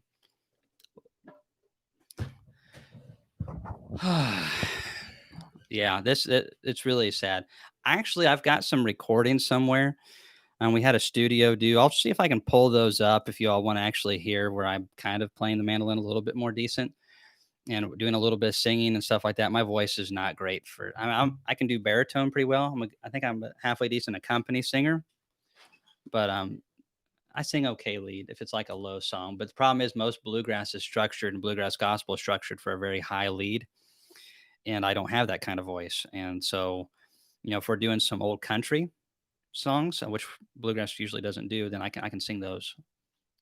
But anyways, I gotta have honey mead on the election night. Honey mead. Yeah, I've never tried making mead before. We really don't drink a lot of alcohol here. That's just not anything that was around when I was a kid. So we just don't have it around much. But I'm not opposed to trying mead and having a little bit here and there. Um, I'm not sure that I'd like it though. Smells. If it's anything like wine, I don't think I'd like it. Fermented grapes. Any church bluegrassy specials? I mean, goodness, if I did any church or gospel songs on my mandolin right now, there might be lightning strike. It would be pretty rough. Our family was invited to a barn dance in Gainesboro 5 to 10 years ago. We didn't go, but maybe you were one of the musicians. Yeah, I bet you I was one of those musicians. My brother married the daughter of the people that run that barn dance. Of course, they had like 9 or 10 kids. So, I mean, they had a lot to pick from.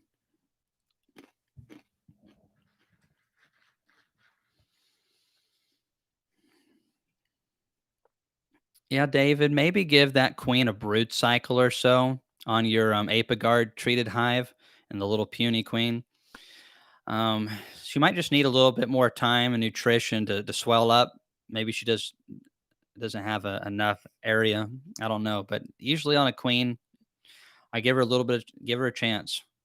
And if she doesn't fix things within the next 30 days, 21 days, just maybe combine one of those nukes in with that colony. Well, meat is kind of, there's some foods out there that are pretty, in my opinion, you don't have to be a great chef in order to be able to make a decent dish out of them, right? Chicken being one of them. Now, if you have someone who knows what they're doing, oh my goodness, you can make an amazing thing with chicken. Laurel home fries chicken, and especially when you can get a home raised chicken that's home fried, you can hurt somebody right there. However, when it comes to stuff like mead, or when it comes to stuff like goat meat and stuff like that, or even venison, stuff that's a little bit more sensitive to how it's cooked and how old it is.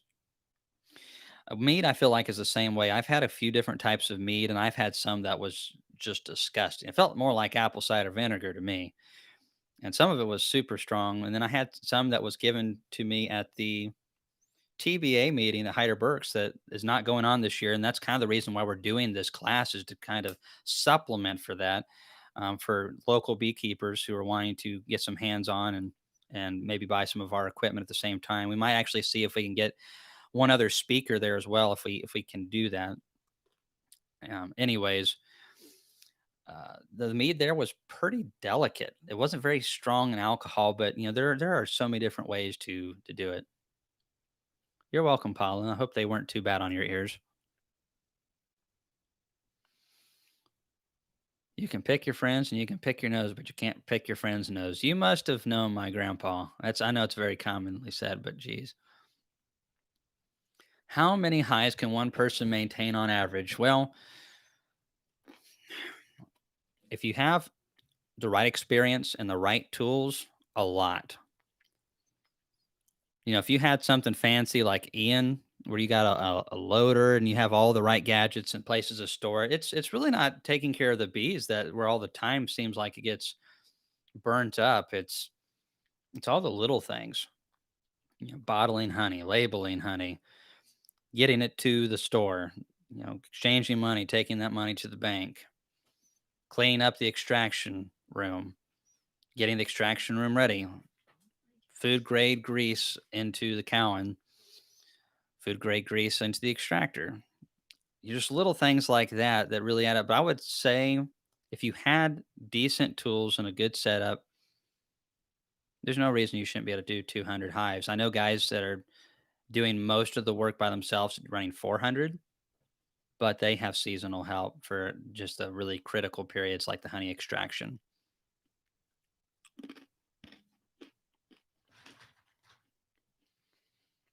Ashokan Farewell. I knew a girl that used to win bluegrass festivals playing Ashokan Farewell, Maddie Denton, and She has won Tennessee Fiddle Player of the Year many times, and I know several other states as well. Very, very skilled fiddle player.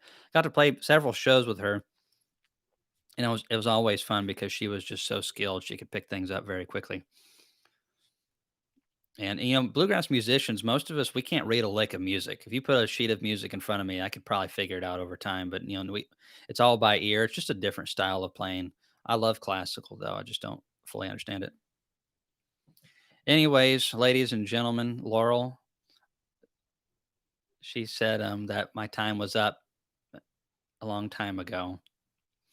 Yeah, Johnny Ian's probably got at least a $500,000 worth of equipment. And the way he's going about his business is very different than ours. We are definitely trying to limp along to a degree, and not that we're because sometimes if you try to shortchange things, you end up costing yourself money.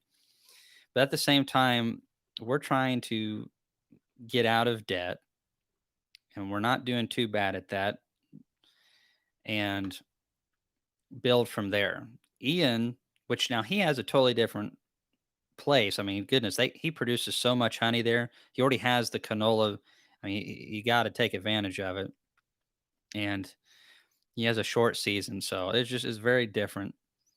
And Ian already had a lot of practical experience in farming, which I think is very useful. Going from one farm enterprise to another, you can adjust quicker than someone who doesn't know much. And but yeah, I'm sure he's got a lot of overhead, but I think he's going to be all right. And we're just trying to plug away and hang in there, just like everybody else. And thanks to everybody who's watched our videos, we've been able to do a lot better this year. Even though the honey flow was down, we were able to sell extra nukes, and also the YouTube channel is really helped us be able to fill in the gaps on some much needed equipment and things that we really wanted to be able to how we wanted to grow the business this year. And without the YouTube channel, I'm not sure we would have been able to do some of those things. I know we wouldn't have been able to. So anyways, J and B, Home Living, Aaron Wilson, Don, Todd, all you guys, Harry. There's so many of you I see on here multiple times, and we really appreciate you guys. And Merry Christmas, and all of you guys that donate and have donated in the past. Thank you so very much. I got to get off here. My voice is going, and it's getting hot. I produce a lot of hot air. There's a lot of moisture in here. I don't have the beehive thing going. If that ceiling was cold up there, it'd probably be raining down on me right now with all the moisture I'm producing, that hot air. Anyways, I'll see you all later. See you in a video. If you guys have any comments or questions, leave them below.